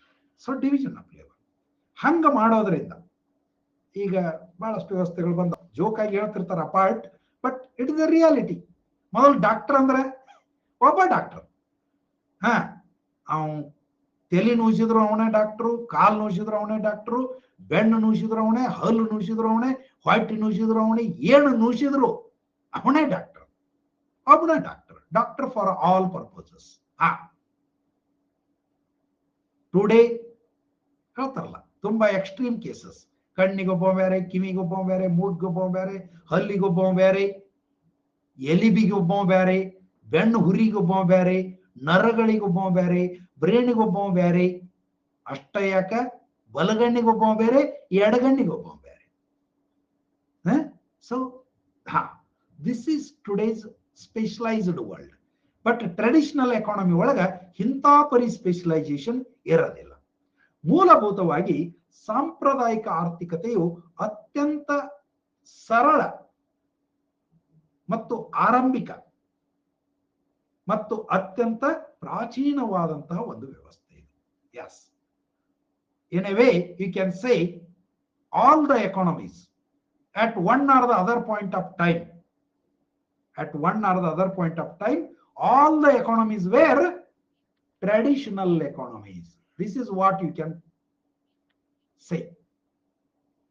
ಒಂದು ಕಾಲದೊಳಗ, ಯಾವುದೋ ಒಂದು ಕಾಲದೊಳಗ, ಒಂದು ಕಾಲಘಟ್ಟದೊಳಗ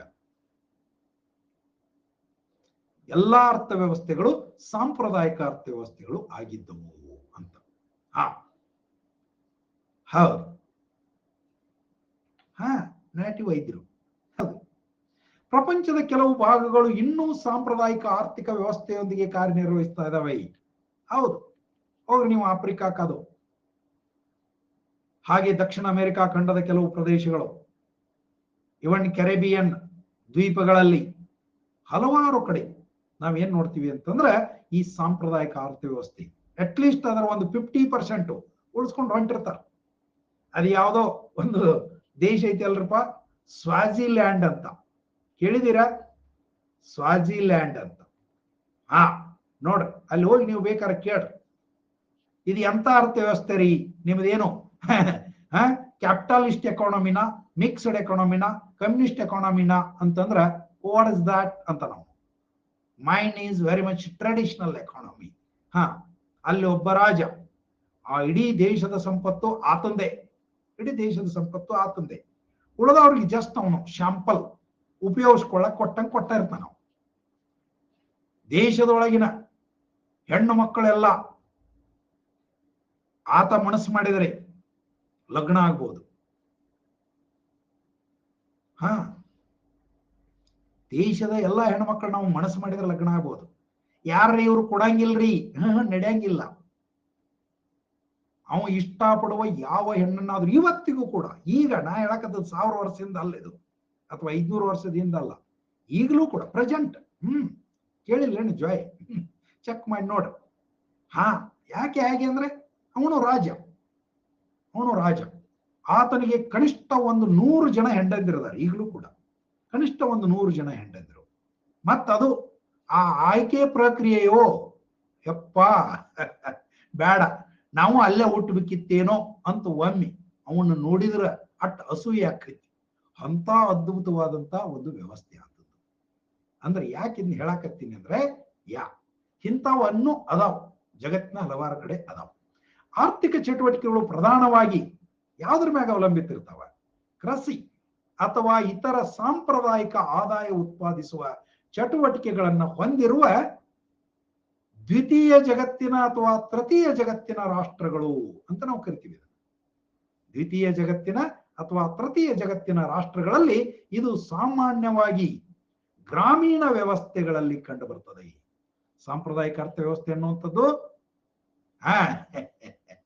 ಹೌದೌದು ಮಲ್ಲಿಕ ಕರೆ ನೋಡುವ. ಸೊ ಇಂಥ ಅರ್ಥವ್ಯವಸ್ಥೆ ಕಂಡು ಬರೋದು ಇವತ್ತಿಗೂ ಅಂತ ತೃತೀಯ ಜಗತ್ತಿನ ರಾಷ್ಟ್ರಗಳಲ್ಲಿ. ಸಾಂಪ್ರದಾಯಿಕ ಅರ್ಥವ್ಯವಸ್ಥೆಗಳೊಂದಿಗೆ ಸಮುದಾಯಗಳಲ್ಲಿ ಹಂಚಿಕೊಳ್ಳಲು ಸಾಮಾನ್ಯವಾಗಿ ಕೆಲವೇ ಸಂಪನ್ಮೂಲಗಳಿರ್ತವೆ. These societies are not rich by resources. In the sense, limited resources, limited consumption, simple life. Limited resources, limited consumption, simple life. This is what is the picture of a traditional society. ಇಲ್ಲಿ ಒಬ್ಬನಿಗೆ ಹಾಕೊಳಕ್ 100 ಜೊತೆ ಬಟ್ಟೆ ಇರೋದಿಲ್ಲ, 10 ಜೊತೆ ಚಪ್ಪಲ್ ಇರೋದಿಲ್ಲ, 2-3 ಗಾಡಿ ಇರೋದಿಲ್ಲ, 3-4 ಮಣಿ ಇರೋದಿಲ್ಲ. ಇರೋದೇ ಅದೇ ಒಂದು ಆರ್ಡಿನರಿ ಮಣಿ, ಅದರೊಳಗೆ ಏನು ಫರ್ನಿಚರ್ ಇರೋದಿಲ್ಲ. ಮತ್ ರೂಮ್ಗಳು, ಬೆಡ್ರೂಮ್ ಬೇರೆ, ಬಾತ್ರೂಮ್ ಬೇರೆ, ಟಾಯ್ಲೆಟ್ ಬೇರೆ, ಎಲ್ಲಾನು ಒಂತರಾಗ. ಇದು ಹೀಗಿರುವಂತದ್ದನ್ನ ನಾವು ಸಾಂಪ್ರದಾಯಿಕ ಅರ್ಥವ್ಯವಸ್ಥೆ ಅಂತ ನೋಡ್ತೀವಿ. ಇಲ್ಲಿ ಕೆಲವು ಸಂಪನ್ಮೂಲಗಳು ಈ ಪ್ರದೇಶದಲ್ಲಿ ಸ್ವಾಭಾವಿಕವಾಗಿ ಸಿಗ್ತಾವ, ಅವುಗಳನ್ನ ನಷ್ಟ ಬಳಸ್ಕೋತಾರ. ಇನ್ನು ಕೆಲವು ಸಲ ಇವ್ರು ಹೆಂಗ್ ಮಾಡಿರ್ತಾರ ಅಂತಂದ್ರ ತಮ್ಮ ದೇಶಕ್ಕೆ ಅವುಗಳ ಪ್ರವೇಶವನ್ನ ನಿರ್ಬಂಧಿಸಿರ್ತಾರ. ಯಾಕೆ ಇವ್ರಿಗೆ ಭಯ, ಬೇರೆದವ್ರು ಇಲ್ಲಿ ಬಂದ್ರೆ ನಮ್ಮನ್ನೆಲ್ಲ ಕುಲಿಗೆಡಿಸಿ ಹೋಗಿಬಿಡ್ತಾರ, ನಮ್ಮನ್ನೆಲ್ಲ ಹಾಳುಗೆಡಿ ಹೋಗಿಬಿಡ್ತಾರ, ನಮ್ಮನ್ನೆಲ್ಲ ಲೂಟಿ ಮಾಡ್ತಾರ ಅಂತ ಹೇಳಿ ತಮ್ಮಷ್ಟಕ್ಕೆ ತಾವ ರೆಸ್ಟ್ರಿಕ್ಟೆಡ್ ಒಂದೊಮ್ಮೆ ನಮ್ಮ ಇವತ್ತಿನ ಭಾರತದೊಳಗಿರುವಂತ ಸಾಕಷ್ಟು ಟ್ರೈಬಲ್ ಕಮ್ಯುನಿಟೀಸ್ ಇದ್ದಂಗೆ ಇವರೆಲ್ಲ ಟ್ರೈಬಲ್ ಕಮ್ಯುನಿಟೀಸ್. ಹೊರಗಿನವರಿಗೆ ಪ್ರವೇಶವಿಲ್ಲ, ಅವರು ಹೊರಗೆ ಹೋಗಂಗಿಲ್ಲ. ಹಂಗಿದ್ರೆ ಏನಾಕೈತಿ ಮತ್ತೆ ನ್ಯಾಚುರಲಿ ಲಿಮಿಟೆಡ್ ರಿಸೋರ್ಸಸ್ ಅನ್ನುವಂಥದ್ದು ಆಗ್ತದೆ. ಹೀಗಾಗಿ ಸಾಂಪ್ರದಾಯಿಕ ವ್ಯವಸ್ಥೆಯು ಇತರ ಮೂರಕ್ಕಿಂತ ಭಿನ್ನವಾಗಿ ಹೆಚ್ಚುವರಿ ಉತ್ಪಾದಿಸುವ ಸಾಮರ್ಥ್ಯವನ್ನ ಹೊಂದಿರೋದಿಲ್ಲ. There is no surplus production. ಹೆಚ್ಚುವರಿ ಅಂತಂದ್ರೆ there is no surplus production in these economies, and it is really good. In a way it is good. ಸೆಂಟಿನೇಲ್ಗಳು Andaman ನಿಕೋಬಾರದೊಳಗೆ ಈ ದೇಶಗಳು ಬ್ಯಾರೆದವರಿಂದ ತರಿಸ್ಕೊಳಂಗಿಲ್ಲ, ಬ್ಯಾರೆದವ್ರಿಗೆ ಕೊಡಂಗಿಲ್ಲ. ಅದೇನೇ ಇದ್ರು ಇದರ ಪ್ರಾಚೀನ ಸ್ವಭಾವದಿಂದಾಗಿ ಇದು ವೀಕ್ನೆಸ್ ಅಂತಾನು ಹೇಳ್ಬೋದು ನೀವು. You can call it as a closed economy very much. There is no surplus. Surplus ಯಾವಾಗ ಸಾಧ್ಯ ಆಗ್ತದೆ? ಫ್ಯಾಕ್ಟ್ರಿ ಬೇಸ್ಡ್ ಪ್ರೊಡಕ್ಷನ್ ಅಂತ ಬಂದ್ರೆ ಸರ್ಪ್ಲಸ್ ಶುರು ಆಗ್ತದೆ. ಇದು ನಿಮಗೆ ಯಾವಾಗಲೂ ತಲೆಯಾಗಿರ್ಬೇಕು. ಎಲ್ಲಿ ಫ್ಯಾಕ್ಟ್ರಿ ಬೇಸ್ಡ್ ಪ್ರೊಡಕ್ಷನ್ ಅಂತ ಬರ್ತದ, ದೇರ್ ಯು ಗೆಟ್ ಸರ್ಪ್ಲಸ್. ಅವಶ್ಯಕತೆಗಿಂತ ಹೆಚ್ಚು ಉತ್ಪಾದನೆ ಆಗೋದು ಎಸ್ ನಾವು ಕೈಗಾರಿಕೆಗಳನ್ನು ಸ್ಥಾಪಿಸಿಕೊಂಡ. ಇಲ್ಲಿ ಅವ ಇರೋದಿಲ್ಲ. ಇದರದ ವೀಕ್ನೆಸ್ ಅಂದ್ರೆ ನೀವು ವೀಕ್ನೆಸ್ ಅಂದ್ರಿ, ಸ್ಟ್ರೆಂತ್ ಅಂದ್ರೆ ಸ್ಟ್ರೆಂತ್ ಅಂದ್ರಿ ಅವ್ರದ್ದು. ಅವ್ರೇನು they are least bothered. But anyway ಏನ್ಪಾ ಅಂತ ಕೇಳಿದ್ರೆ ಇದರ ಪ್ರಾಚೀನ ಸ್ವಭಾವದಿಂದಾಗಿ ಸಾಂಪ್ರದಾಯಿಕ ಆರ್ಥಿಕ ವ್ಯವಸ್ಥೆಯು ಹೆಚ್ಚು ಸುಸ್ಥಿರವಾಗಿದೆ. This is most important fundamental point. Such economies are more sustainable because of their traditional nature.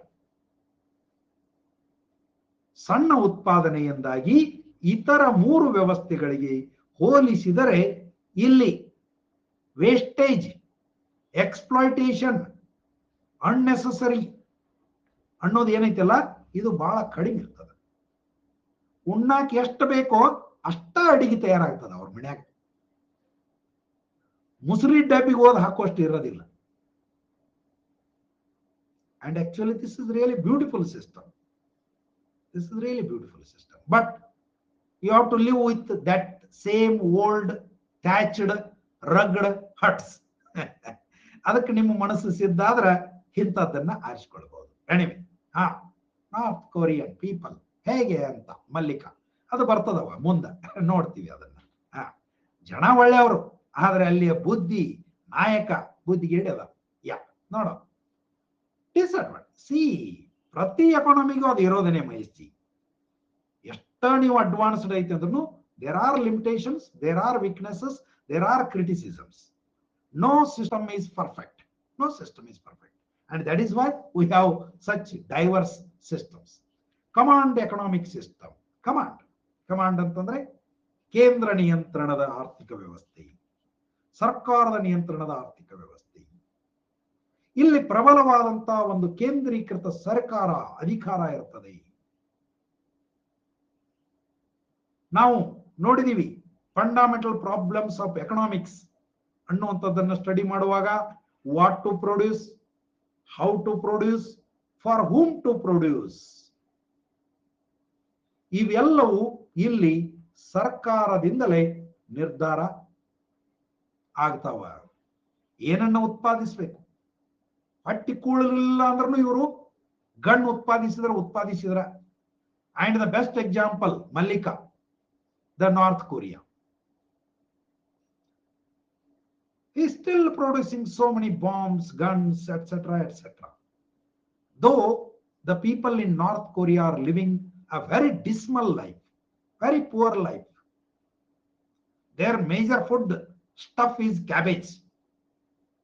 The food stuff is cabbage. ಏನ್ ಮಾಡಿದ್ರು ಕ್ಯಾಬೇಜ್ ತಿಂದ ಬದುಕೋದವ್ರು.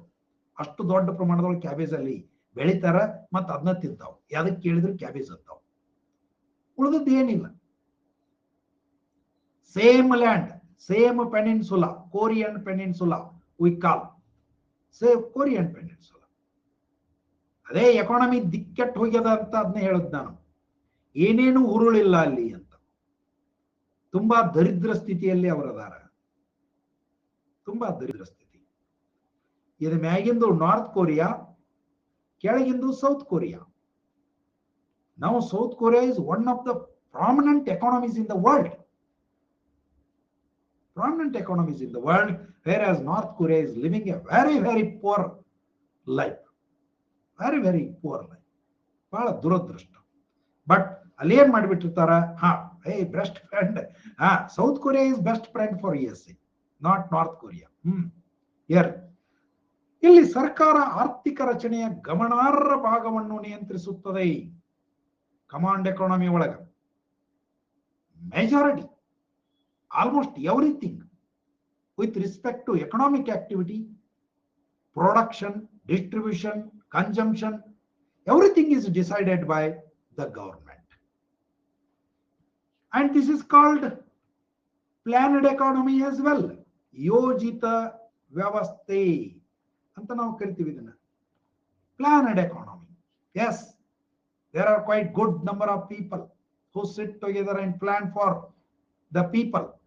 They sit in air conditioned bungalows and think about the poor people who are living in open mud house. ನಮ್ಮಲ್ಲಿ ಇಂಡಿಯಾದೊಳಗೂ ಹಿಂಗ ಇತ್ತಿದು, ದೊಡ್ಡ ದುರಂತಿದು. ಅವ್ರಿಗೆ ಇದ್ರ ತಳಬುಡ ಏನೂ ಗೊತ್ತಿರೋದಿಲ್ಲ, ಆದ್ರೂ ಇವ್ರ ಬಗ್ಗೆ ಅವ್ರು ವಿಚಾರ ಮಾಡ್ತಿರ್ತಾರೆ. ಹೌದಾ? ಸೊ ಹೀಗೆ ಇಲ್ಲಿ ಏನಾಗ್ತದ, ಯೋಜಿತ ಅರ್ಥವ್ಯವಸ್ಥೆ. ನಿಮ್ಗೆ ಗೊತ್ತದ, ಫಸ್ಟ್ ಇದು ಶುರುವಾದದ್ದನೇ ಕಮ್ಯುನಿಸ್ಟ್ ಸೋವಿಯತ್ ರಷ್ಯಾದೊಳಗೆ, USSR. Planned economy 1928, you all know. First 5-year plan ಶುರುವಾದದ್ದು ಸೋವಿಯತ್ ರಷ್ಯಾದೊಳಗೆ. ಸ್ಟಾಲಿನ್ ಅಧಿಕಾರಕ್ಕೆ ಬಂದ ಬಳಿಕ, ಮೊದಲ ಆರ್ಥಿಕ ಯೋಜನೆ ಅಲ್ಲಿ ಶುರುವಾಯಿತು. Everything is planned, from a needle to aeroplanes. What should be produced, in what quantity it should be produced, for whom it should be produced, everything is decided by the government. Communist ಸಮಾಜಗಳಲ್ಲಿ command ಆರ್ಥಿಕತೆ ವ್ಯವಸ್ಥೆಯು ಸಾಮಾನ್ಯವಾಗಿರ್ತದೆ, ಏಕೆಂದರೆ ಉತ್ಪಾದನಾ ನಿರ್ಧಾರಗಳು ಸರ್ಕಾರದ ವಿವೇಚನಾಧಿಕಾರವಾಗಿರ್ತದೆ. ಏನೋ ಉತ್ಪಾದಿಸ್ತಿದ್ರೆ ಇವ್ರನ್ನ ಕೇಳೇ ಮಾಡ್ಬೇಕು. ಅವ್ರನ್ನ ಕೇಳಾಕ ಹೇಳಾಕ ಯಾವ ಕೇಳ್ಬೇಕು, ಯಾವ ಹೇಳ್ಬೇಕು. ಅವ್ರನ್ನ ಕೇಳಿ ಅವ್ ಹೇಳಿ ಅದು ಇಲ್ಲಿ ಇಂಪ್ಲಿಮೆಂಟ್ ಆಗ್ಬಿಡ್ದು ಅಂತಂದ್ರೆ ವರ್ಷಗಟ್ಟಲೆ ಹೋಗಿಬಿಡ್ತದೆ. That is why these communist economies have failed. ಇಲ್ಲಿ ಪ್ರತಿಯೊಂದಕ್ಕೂ ಮ್ಯಾಗಿನ ಅವ್ರನ್ನ ಕೇಳ್ಬೇಕು. ಆ ಮ್ಯಾಗಿ ನಾವು ಹೇಳ್ಕೊಡ್ದಂದ್ರೆ ಕೆಳಗೆ ನಾವು ಸತ್ತು ಹೋಗಿರ್ತಾವೆ. ಸೊ ಇನ್ ಟೈಮ್ ಡಿಸಿಷನ್ಗಳು ಆಗೋದಿಲ್ಲ. ಅಂಡ್ ದಟ್ ಈಸ್ ವೈ ಎಲ್ಲಾನು ಒಬ್ಬನಿಗೆ ಗೊತ್ತಿರ್ಬೇಕು ಅಂತಿಲ್ಲ. ಈಗ ಜಸ್ಟ್ ಹಂಗ ಇಮ್ಯಾಜಿನ್ ಮಾಡ್ರಿ, ನಂದೊಂದು ಹೊಲ ಎಲ್ಲೋ ಒಂದು ಊರಾಗೈತಿ, ಯಾರ್ದೋ ನಿಮ್ಮದೊಬ್ಬ ಹೊಲ ರಾಯಚೂರು ಜಿಲ್ಲಾದಾಗ ಐತಿ, ಇನ್ನೊಬ್ಬಂದು ಬೀದರ್ ಜಿಲ್ಲಾದಾಗ ಐತಿ, ಮತ್ತೊಬ್ಬ ಒಂದು ಬಾಗಲಕೋಟದಾಗ ಐತಿ, ಇನ್ನೊಬ್ಬಂದು ಎಲ್ಲೋ ಚಿಕ್ಕಬಳ್ಳಾಪುರದಾಗ, ಚಾಮರಾಜನಗರದೊಳಗೋ ಹೊಲ ಅದಾವ. ಅದನ್ನೊಬ್ಬ ಬೆಂಗಳೂರದಾಗ ಕೂತು, ಓ ನೀ ಇದನ್ನ ಬೆಳಿಪ, ನೀ ಇದನ್ನ ಬೆಳಿಪ, ಬಿಜಾಪುರ ಬಿಡ್ಲಾರ್ದಂಗ ವಿಜಯಲಕ್ಷ್ಮಿ, ಬಳ್ಳಾರಿ, ಹೌದಲ್ಲ, ಕಲಬುರ್ಗಿ, ನೋಡ್ರಿ ಎಲ್ಲಾರ್ದು ತಗೋರಿ. ಬೆಂಗಳೂರಾಗ ಒಬ್ಬ ಕುಂತ ಹೇಳಾಕತ್ತಂದ್ರೆ ಹೆಂಗ ಆಗ್ಬಾರ್ದು ಪರಿಸ್ಥಿತಿ ಹೇಳ್ರಿ. ಅಲ್ಲಿ ನಿಮ್ಮ ಹೊಲಕ್ಕ ಒಂದು ನೀರಿಲ್ದಲ್ಲಿ ಅವ ಹೇಳ್ತಾನ, ಭತ್ತ ಹಾಕ್ರಿ ಅಂತಾನವ. ನೀರಿಲ್ದಲ್ಲಿ ಭತ್ತ ಹಾಕ್ರಿ ಅಂತಾನ. ಅವ ಹೇಳಿದ ಬಳಕ ಮುಗಿದೊತ್ತು, ಕ್ವಶನ್ ಮಾಡುವಂಗಿಲ್ಲ, ಭತ್ತ ಬಿತ್ತು ಬಿಡೋದು. ನೀರಿಲ್ಲ ಆದ್ರೂ ಭತ್ತ ಬಿತ್ತು ಬಿಡೋದು. ಇನ್ನೊಂದು ಹೊಲ ಐತಿ, ಸಿಕ್ಕಾಪಟ್ಟೆ ನೀರು, ಜವಳು, ಬಹಳ ಮಳೆ ಆಗ್ತದ. ಅವ ಅಲ್ಲಿ ಕುಂತ ಹೇಳ್ಬಿಡ್ತಾನ, ತೊಗರಿ ಹಾಕ್ರಿ, ಇಲ್ಲ ಸಜ್ಜಿ ಹಾಕ್ರಿ, ತಗೋರಿ. ಅವ ಅಲ್ಲಿ ಕೂತ್ ಹೇಳಿದ, ನೀವು ಕ್ವಶನ್ ಮಾಡೋಂಗಿಲ್ಲ, ಸಜ್ಜಿ ಬಿತ್ ಬಿಟ್ರಿ.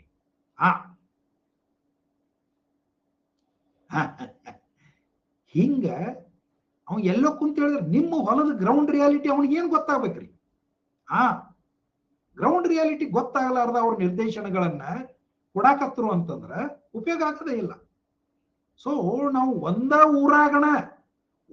ಊರಾಗಣ ಒಂದೊಂದು ಏರಿಯಾದೊಳಗ ಅವ್ರವ್ರ ರೈತರು ಅವ್ರವ್ರಿಗೆ ಅನುಕೂಲ ಆಗುವ ಬೆಳೆಗಳನ್ನು ನಾವು ಬೆಳಿತೀವಿ ಅಂತ ಹೇಳಿ ಒಂದು ಬ್ಯಾಲೆನ್ಸ್ ಅದ ನಮ್ಮದು. ಅದು ಬಿಟ್ಟು ನೀವು ಇಡೀ ಊರಿಗೆ ಒಂದ ಬೆಳೆ ಅಂತ ಅಂದ್ಬಿಟ್ರೆ ಹುಚ್ಚೆತ್ತಿ ಹೋಗ್ಬಿಡ್ತೈತಿ. That is what happens here.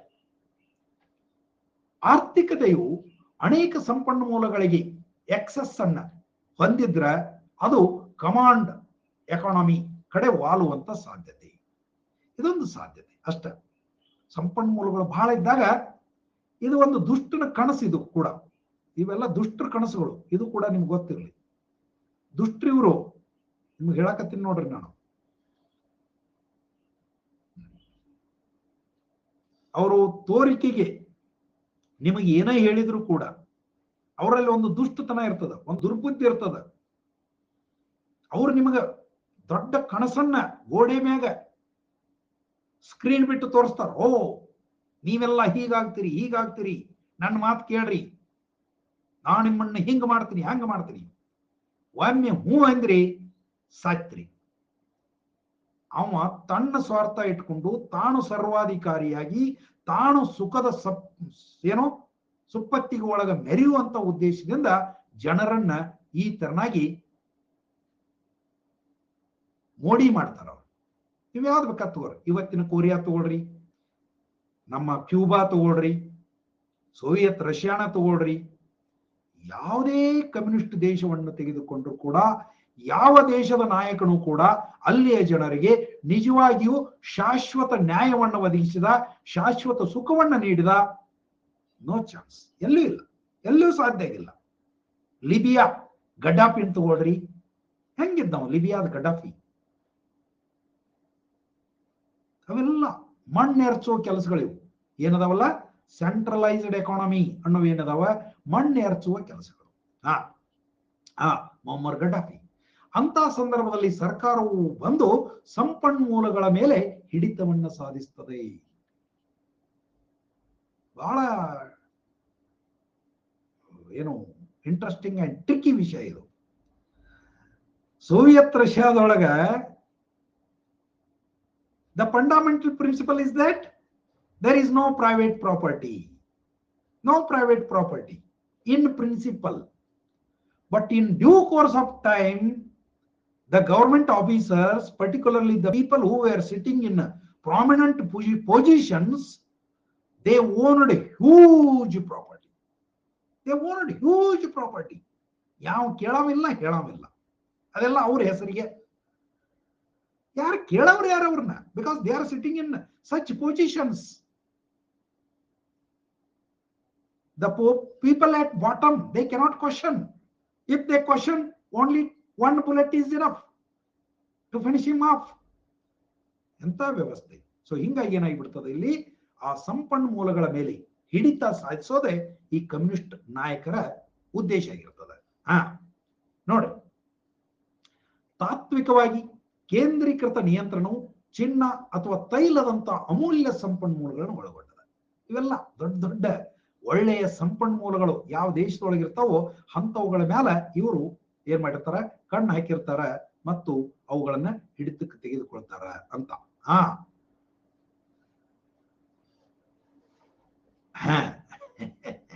ಹೌದೌದು, ಹಂಗೆ ನಿಂಬೆ ಹಣ್ಣು, ಹಂಗೆ ಅದು ತೇಟ. ಜನರು ಆರ್ಥಿಕತೆ ಇತರ ಕಡಿಮೆ ಪ್ರಾಮುಖ್ಯತೆ ಕ್ಷೇತ್ರಗಳನ್ನ ನಿಯಂತ್ರಿಸುತ್ತಾರೆ. ಆರ್ಡಿನರಿ, ಅತಿ ಕೆಳಂತದ್ದು ಇವಕ್ ಬಿಟ್ಬಿಟ್ಟಿರ್ತಾರ. ನೀವು ಮಾಡ್ಕೋರಿ ಇದನ್ನ ಅಂತ, ನೀವು ಮಾಡ್ಕೋರಿ ಇದನ್ನ ಅಂದ್ರ ಮಜ್ಜಿಗೆ ಕಡ್ಯಾಕ್ ಹಚ್ಚೋದು ಎಲ್ಲಾ ಜನರಿಗೆ. ಮಜ್ಜಿಗೆ ಕಡದ ಬೆಣ್ಣೆ ಬರ್ತೈತಿ. ಒಂದು ಮಜ್ಜಿಗೆ ಕಡಿದ ಸುಮ್ಮನೆ ಅಲ್ಲ, ಅದಕ್ಕೆ ಮೊದಲು ಎಮ್ಮಿ ಮೇಯಿಸ್ಬೇಕು, ಎಮ್ಮಿ ಮೇಯಿಸಿ ಹಾಲು ಹಿಂಡಬೇಕು, ಹಾಲು ಕಾಸಬೇಕು, ಆ ನಂತರ ಅದನ್ನ ಹೆಪ್ಪಾಕಿ ಕಡಿಬೇಕು. ಕಡದ ಬಳಕ ಬೆಣ್ಣಿ ಮ್ಯಾಲ ಬರ್ತದ, ಮಜ್ಜಿಗೆ ಕೆಳಗಿರ್ತದ. ಅವಾಗ ಇವ್ರು ಬರ್ತಾರ, give me that butter which is small part of it, you take the buttermilk, enjoy yourself. ಇವರು ಮಜ್ಜಿಗೆ ಕೊಟ್ಟು ಅವ್ರು ಬೆಣ್ಣೆ ತಗೊಂಡು ಹೋಗಿಬಿಡ್ತಾರೆ. So that is what is command economy system. Here, people literally fool you. ಈ ಸಿದ್ಧಾಂತದೊಳಗ ಸಾಮಾನ್ಯ ಜನಸಂಖ್ಯೆ ಹಿತಾಸಕ್ತಿಗಳನ್ನು ಗಮನದಲ್ಲಿಟ್ಟುಕೊಂಡು ಕೇಂದ್ರೀಯ ಪ್ರಾಧಿಕಾರವು ಉತ್ತಮವಾಗಿ ಕಾರ್ಯನಿರ್ವಹಿಸುತ್ತದೆ. ಸಿದ್ಧಾಂತದೊಳಗೆ ಸಾಮಾನ್ಯ ಜನರನ್ನು ಉದ್ಧರಿಸುವ ಸಲುವಾಗಿ ಈ ವ್ಯವಸ್ಥೆ ಅಂತ ಹೇಳ್ತಾರೆ. ಆದರೆ ಇದು ಅಪರೂಪವಾಗಿ ಸಾಧ್ಯ. ಅದು ಸಾಧ್ಯ ಇದ್ರೂ ಕೆಲವೇ ವರ್ಷ ಆರಂಭದೊಳಗೆ ನಂಬಿಕೆ ಬರಬೇಕಲ್ಲ. ನಂಬಿಕೆ ಬರುವವರೆಗೂ ನಿಮ್ಗೊಂದಿಷ್ಟು ಚಲೋ ಕೊಡ್ತಾರೆ, ಮಾಡ್ತಾರಲ್ಲ. ಈಗ ಇವರು ಏನು ಫ್ರಾಡ್ಗಳು ಇರ್ತಾರಲ್ಲ, ಹೆಂಗ್ ಮಾಡ್ತಾರ ಅವರು? ಫಸ್ಟ್ಗೆ 10,000 ರೂಪಾಯಿ, ನೀವು 100 ರೂಪಾಯಿ ಖರ್ಚು ಮಾಡಿದ್ರೆ ನಿಮ್ಗೆ 10,000 ಬರ್ತದ. 10,000 ಖರ್ಚು ಮಾಡಿದ್ರೆ 1,00,000 ರೂಪಾಯಿ ಬರ್ತದ. 1,00,000 ಖರ್ಚು ಮಾಡಿದ್ರೆ 1 ಕೋಟಿ ಬರ್ತದ. ಆಮೇಲೆ 10 ಕೋಟಿ ನಿಮ್ಮನ್ನು ಹಾಕಿ ಕೈ ಕೊಟ್ಟು ಹೋಗ್ಬಿಡ್ತಾರೆ. ಸೊ ಆ ರೀತಿ ಒಳಗೆ ವ್ಯವಸ್ಥೆ ಇದು. ಇತರೆ ವ್ಯವಸ್ಥೆಗಳಿಗೆ ಹೋಲಿಸಿದರೆ ಕಮಾಂಡ್ ಆರ್ಥಿಕತೆಗಳು ಕಠಿಣವಾಗಿರ್ತಾವ. ಇಲ್ಲಿ ನಿಯಮಗಳು ಬಹಳ ಕಠಿಣ ಇರ್ತಾವ. ಅಧಿಕಾರವು ಕೇಂದ್ರೀಕೃತವಾಗಿರೋದ್ರಿಂದ ಅವರು ಬದಲಾವಣೆಗೆ ನಿಧಾನವಾಗಿ ಪ್ರತಿಕ್ರಿಯಿಸ್ತಾರ. ಎಲ್ಲಾನು ಅವ್ರನ್ನ ಕೇಳಬೇಕು, ಡೆಲ್ಲಿಗೆ ಹೋಗ್ಬೇಕು. ಅದು ಅವರನ್ನ ಆರ್ಥಿಕ ಬಿಕ್ಕಟ್ಟುಗಳು ಅಥವಾ ತುರ್ತು ಪರಿಸ್ಥಿತಿಗಳಿಗೆ ಗುರಿಯಾಗುವಂತೆ ಮಾಡ್ತದೆ. And this is what has happened literally everywhere. You take any communist system, they all suffered these economic crisis. ಏಕೆಂದರೆ ಅವರು ಬದಲಾಗುತ್ತಿರುವ ಪರಿಸ್ಥಿತಿಗಳಿಗೆ ತ್ವರಿತವಾಗಿ ಹೊಂದಿಕೊಳ್ಳೋದಿಲ್ಲ. Mind training ಹಂಗಾಗಿಬಿಟ್ಟಿರ್ತದ. ಇವನ್ ಇಂಡಿಯಾದೊಳಗೂ ಹಂಗಾಗಿತ್ತು. ಎಷ್ಟು ಟ್ರೈನಿಂಗ್ ಆಗಿಬಿಟ್ಟಿತ್ತು ನಮ್ಮ ಮಂದಿಗೆ ಅಂತಂದ್ರೆ, ನ್ಯೂ ಎಕನಾಮಿಕ್ ಪಾಲಿಸಿ ಬರ್ತದ ಅಂತಂದ್ರೆ ಎಲ್ಲರೂ ಬೀದಿಗಿಳಿದು ಪ್ರತಿಭಟನೆ ಮಾಡೋದಕ್ಕೆ ಶುರು ಮಾಡಿಬಿಟ್ರು. ಅರೆ, ದೇಶದೊಳಗೆ ಪರಿಸ್ಥಿತಿ ಹದಿಗೆಟ್ಟು ಹೋಗ್ಯದ. ಅಗ್ನಿ ದಯನೀಯ ಸ್ಥಿತಿ ಒಳಗೆ ನಾವು ಅದೀವಿ. ನಿಮ್ಗೆ ಏನ್ರ ಒಂದು ಚಲೋ ಮಾಡ್ತೀವಪ್ಪ ಅಂತ ಹೊಸಾದ ಮಾಡಕ್ ಹೋದ್ರೆ ಎಸ್ಟಾಬ್ಲಿಷ್ಡ್ ಇವ್ರು ಇದ್ರಲ್ಲ, ಸ್ವಾರ್ಥಿಗಳು, ಅವರು RCEP ಟೈಮ್, ಎಸ್ ಹಂಗೆ ಆಯ್ತು. RCEP ಟೈಮ್, ಆಮೇಲೆ CAA ಟೈಮ್, ಇವೆಲ್ಲ ಹಿಂಗೆ ಇವೆಲ್ಲ ವಿರೋಧಗಳು ಹುಟ್ಕೊಳ್ತಾವ ಅನ್ನುವಂಥದ್ದನ್ನ ನಾವು ನೋಡ್ತೀವಿ. ಇನ್ನ ಮಾರುಕಟ್ಟೆ ಅರ್ಥವ್ಯವಸ್ಥೆ, ಕ್ಯಾಪಿಟಾಲಿಸ್ಟ್ ಎಕಾನಮಿ. ಕ್ಯಾಪಿಟಾಲಿಸ್ಟ್ RECP ರೀಜನಲ್ ಏನು, RCEP ರೀಜನಲ್ ಯಾವ್ದ್ರಪ್ಪ, ಎಂತ economic partnership? RCEP regional comprehensive economic partnership, ಹೌದಲ್ಲ? ಸೊ ಇದಕ್ಕ ಒಂದಿಷ್ಟು ದೇಶಗಳು ಒಪ್ಪಂದ, ರೀಜನಲ್ ಕಾಂಪ್ರಿಹೆನ್ಸಿವ್ ಎಕನಾಮಿಕ್ ಪಾರ್ಟ್ನರ್ಶಿಪ್ ಅನ್ನುವಂಥದ್ದು ಒಂದು ಒಪ್ಪಂದ ಆಯ್ತಮ್ಮ. ಈಗ ಇದೇ ವರ್ಷದ 2022ರ ಜನವರಿ 1ರಿಂದ ಜಾರಿಗೆ ಬಂದದ. ಸೊ ಅದರೊಳಗೆ ಭಾರತ ಸೇರ್ಬೇಕು ಅಂತಿತ್ತು, ಬಟ್ ಬೇಡ ಅಂತ ಬಿಟ್ಕೊಂಡ್ರು. ಅಫ್ಕೋರ್ಸ್ ಕೆಲವು ಅದರೊಳಗೆ ಸಮಸ್ಯೆಗಳಿದ್ದು. ASEAN +5 certainly China, New Zealand, Australia, Japan, so ಇವು ಸೇರ್ಕೊಂಡು ಜೊತೆಗೆ 10 ASEAN ಕಂಟ್ರೀಸ್. ಸೊ ಹಾಗೆ ಆಯ್ತು. ಓಕೆ, ಸೊ ಮಾರುಕಟ್ಟೆ ಆರ್ಥಿಕ ವ್ಯವಸ್ಥೆ, ಮಾರ್ಕೆಟ್ ಎಕಾನಮೀಸ್ ಅಂತ ಕರೀತಾರೆ. Market economies. ಸೊ ಇದು ಬಹಳಷ್ಟು ಸಲ ನಿಮಗೆ ಪ್ರಶ್ನೆ ಬಂದಿರುವಂತದ್ದೇ. ಏನ್ರಪ್ಪ, what to be produced in market economy is decided by what? The market forces. What are those market forces? They are demand and supply. How? ಈ ಮಾರುಕಟ್ಟೆ ಅರ್ಥವ್ಯವಸ್ಥೆ ಅಂತಂದ್ರೆ ಇಲ್ಲಿ ಮಾರುಕಟ್ಟೆ ಅರ್ಥವ್ಯವಸ್ಥೆಯನ್ನು ನಿರ್ಧರಿಸುವ ಶಕ್ತಿ. ಆ ಮಾರುಕಟ್ಟೆ ಒಳಗೆ ಏನ್ ನಡೀತದ, ಅಲ್ಲಿ ಬೇಡಿಕೆ ಇರ್ತದ, ಬೇಡಿಕೆ ಇದ್ದುದಕ್ಕ ಪೂರೈಕೆ ಆಗ್ತಿರ್ತದ. This is a continuous cycle. ಯಾವುದಕ್ಕೆ ಬೇಡಿಕೆ ಇರ್ತದನೋ ಅದು ಪೂರೈಕೆ ಆಗ್ತದೆ. It is a cycle, it goes on continuously. ಮಾರುಕಟ್ಟೆ ಆರ್ಥಿಕ ವ್ಯವಸ್ಥೆಗಳು ಮುಕ್ತ ಮಾರುಕಟ್ಟೆಗಳ ಪರಿಕಲ್ಪನೆಯನ್ನ ಆಧರಿಸಿದಾವೆ. ಮುಕ್ತ, free market, no government interference. ಬರೀ ಇವಿರೋ ಸರ್ಕಾರದ ಹಸ್ತಕ್ಷೇಪವಿಲ್ಲ. ಮತ್ತು ಇದು ನಮ್ಮ ಅಡಮ್ ಸ್ಮಿತ್ ಅವರ ವಿಚಾರವನ್ನ ಆಧರಿಸಿರುವಂತದ್ದು.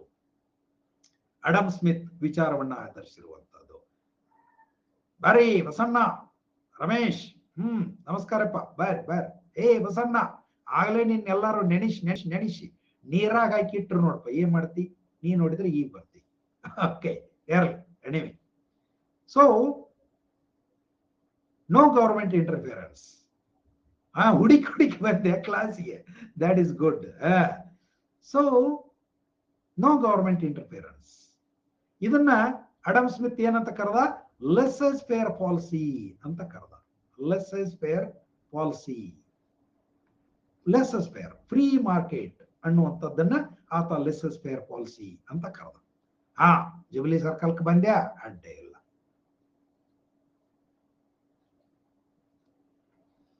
ಇಲ್ಲಿ ಸರ್ಕಾರದ ಹಸ್ತಕ್ಷೇಪ ಬಹಳ ಕಡಿಮೆ, ನಾಮಕವಾಸ್ತೆ. ಸರ್ಕಾರವು ಸಂಪನ್ಮೂಲಗಳ ಮೇಲೆ ಸ್ವಲ್ಪ ನಿಯಂತ್ರಣ ಹೊಂದಿರ್ತದ ಮತ್ತು ಇದು ಆರ್ಥಿಕತೆಯ ಪ್ರಮುಖ ವಿಭಾಗಗಳೊಂದಿಗೆ ಹಸ್ತಕ್ಷೇಪ ಮಾಡೋದಿಲ್ಲ. ನಿಮಗೆ ಏನ್ ಬೇಕಾದ ಬೆಳ್ಕೊಳ್ರಿ, ನಿಮಗೆ ಯಾವ ಬೇಕಾಗ್ತೈತಿ ಆ ಫ್ಯಾಕ್ಟ್ರಿ ಹಾಕೊಳ್ರಿ, ನಿಮಗೆ ಯಾವ್ದು ಬೇಕಾಗ್ತೈತಿ ಅಂತ ಸಾಲಿ ತರ್ಕೊಳ್ರಿ. ಒಂದಂದ್ರ ನನ್ನ ಕೆಲವು ಮೂಲಭೂತ ನಿಯಮಗಳದಾವ, ಅದನ್ನ ಪಾಲಿಸ್ಕೊಂಡು ನೀವು ಇದನ್ನ ಮಾಡ್ಕೊಂತ ಹೋಗ್ಬೇಕು. ಏನ್ ಬೇಕಾದ್ ಬೆಳ್ಕೊಳ್ರಿಪ್ಪ ಅಂತಂದ್ರ ಹೊಲ್ದಾಗ ಹೋಗಿ ಗಾಂಜಾ ಗಿಡ ಹಚ್ತೀನಿ, ನೋ ಚಾನ್ಸ್ ಇಲ್ಲ. ಗಾಂಜಾ ಗಿಡ ಹಚ್ತೀನಿ ಅಂದ್ರೆ ಚಾನ್ಸ್ ಇಲ್ಲ. ಅದನ್ನ ಬಿಟ್ಟು ಉಳಿದದ್ ನಿನಗೆ ಬೇಕಾದ ಹಚ್ಕೊ. ಹಂಗ limited restrictions, limited subject to the fundamental restrictions, such economy works. So ಇಲ್ಲಿ ನಿಯಂತ್ರಣವು ಜನರಿಂದ ಮತ್ತು ಪೂರೈಕೆ ಹಾಗೂ ಬೇಡಿಕೆಯ ನಡುವಿನ ಸಂಬಂಧದಿಂದ ಉಂಟಾಗ್ತದೆ. ಮಾರುಕಟ್ಟೆ ಆರ್ಥಿಕ ವ್ಯವಸ್ಥೆ ಒಳಗ ಇಲ್ಲಿ ಬೇಡಿಕೆ ಮತ್ತು ಪೂರೈಕೆ ಮತ್ತು ಜನ ಇದನ್ನು ಗೇರನ್ನು ಹಚ್ಕೋಬಹುದು. ಆದ್ರೆ ಮತ್ತದರಿಂದ ಏನ್ ತೆಗಿತಾರಪ್ಪ ವಿಜಯಲಕ್ಷ್ಮಿ ಒಂದು ಸಲ ಪ್ರಶ್ನೆಯನ್ನ ಕೇಳ್ಯಾರ, ಅದನ್ನ ಪ್ರಶ್ನೆಯನ್ನ ಕೇಳ್ಯಾರ, ಗೇರು ಹಣ್ಣಿನಿಂದ ಉತ್ಪಾದಿಸುವ ಪೇಯ ಯಾವುದು ಅಂತ, ಪೇಯ ಯಾವುದು ಅಂತ. ಹೌದಾ? ಸೊ ಕೊಟ್ಟಾರ ಅದನ್ನ ಪೆಣ್ಣಿ ಅಂತ ಕರೀತಾರ ಅದಕ್ಕೆ, ಪೆಣ್ಣಿ. ಸೊ ಗೋವಾ ಪೆಣ್ಣಿ ಅನ್ನೋದು ತುಂಬಾ ಪ್ರಸಿದ್ಧವಾಗಿರುವಂತದ್ದು. ಸೊ ಹಂಗೆಲ್ಲ ಇದು ಒಟ್ನೊಳಗ ಇಲ್ಲಿ ಸರ್ಕಾರದ ನಿಯಂತ್ರಣ ತುಂಬಾ ಕಡಿಮೆ, ಬೇಡಿಕೆ ಮತ್ತು ಪೂರೈಕೆಗಳು ಇದನ್ನು ನಿಯಂತ್ರಿಸ್ತಾವೆ. ಮಾರುಕಟ್ಟೆ ಆರ್ಥಿಕ ವ್ಯವಸ್ಥೆಯು ಹೆಚ್ಚು ಸೈದ್ಧಾಂತಿಕವಾಗಿದೆ. ಇದು ಕೂಡ ಒಂಥರ ಥಿಯರಾಟಿಕಲ್, ಅಂದ್ರೆ ಬೇಡಿಕೆ ಮತ್ತು ಪೂರೈಕೆಗಳೇ ಒಂದು ಅರ್ಥವ್ಯವಸ್ಥೆಯನ್ನ ನಿರ್ಧರಿಸ್ತಾವ, ನಿಯಂತ್ರಿಸ್ತಾವ ಅನ್ನೋದು ಇದು ಕೂಡ ಒಂದು ಹೈಪೋಥೆಟಿಕಲ್ ಅನ್ನ. ಶುದ್ಧ ಮಾರುಕಟ್ಟೆ ವ್ಯವಸ್ಥೆ ನಿಜವಾಗಿಯೂ ಅಸ್ತಿತ್ವದಲ್ಲಿಲ್ಲ. There is no single economy on earth which is fully based on these market forces.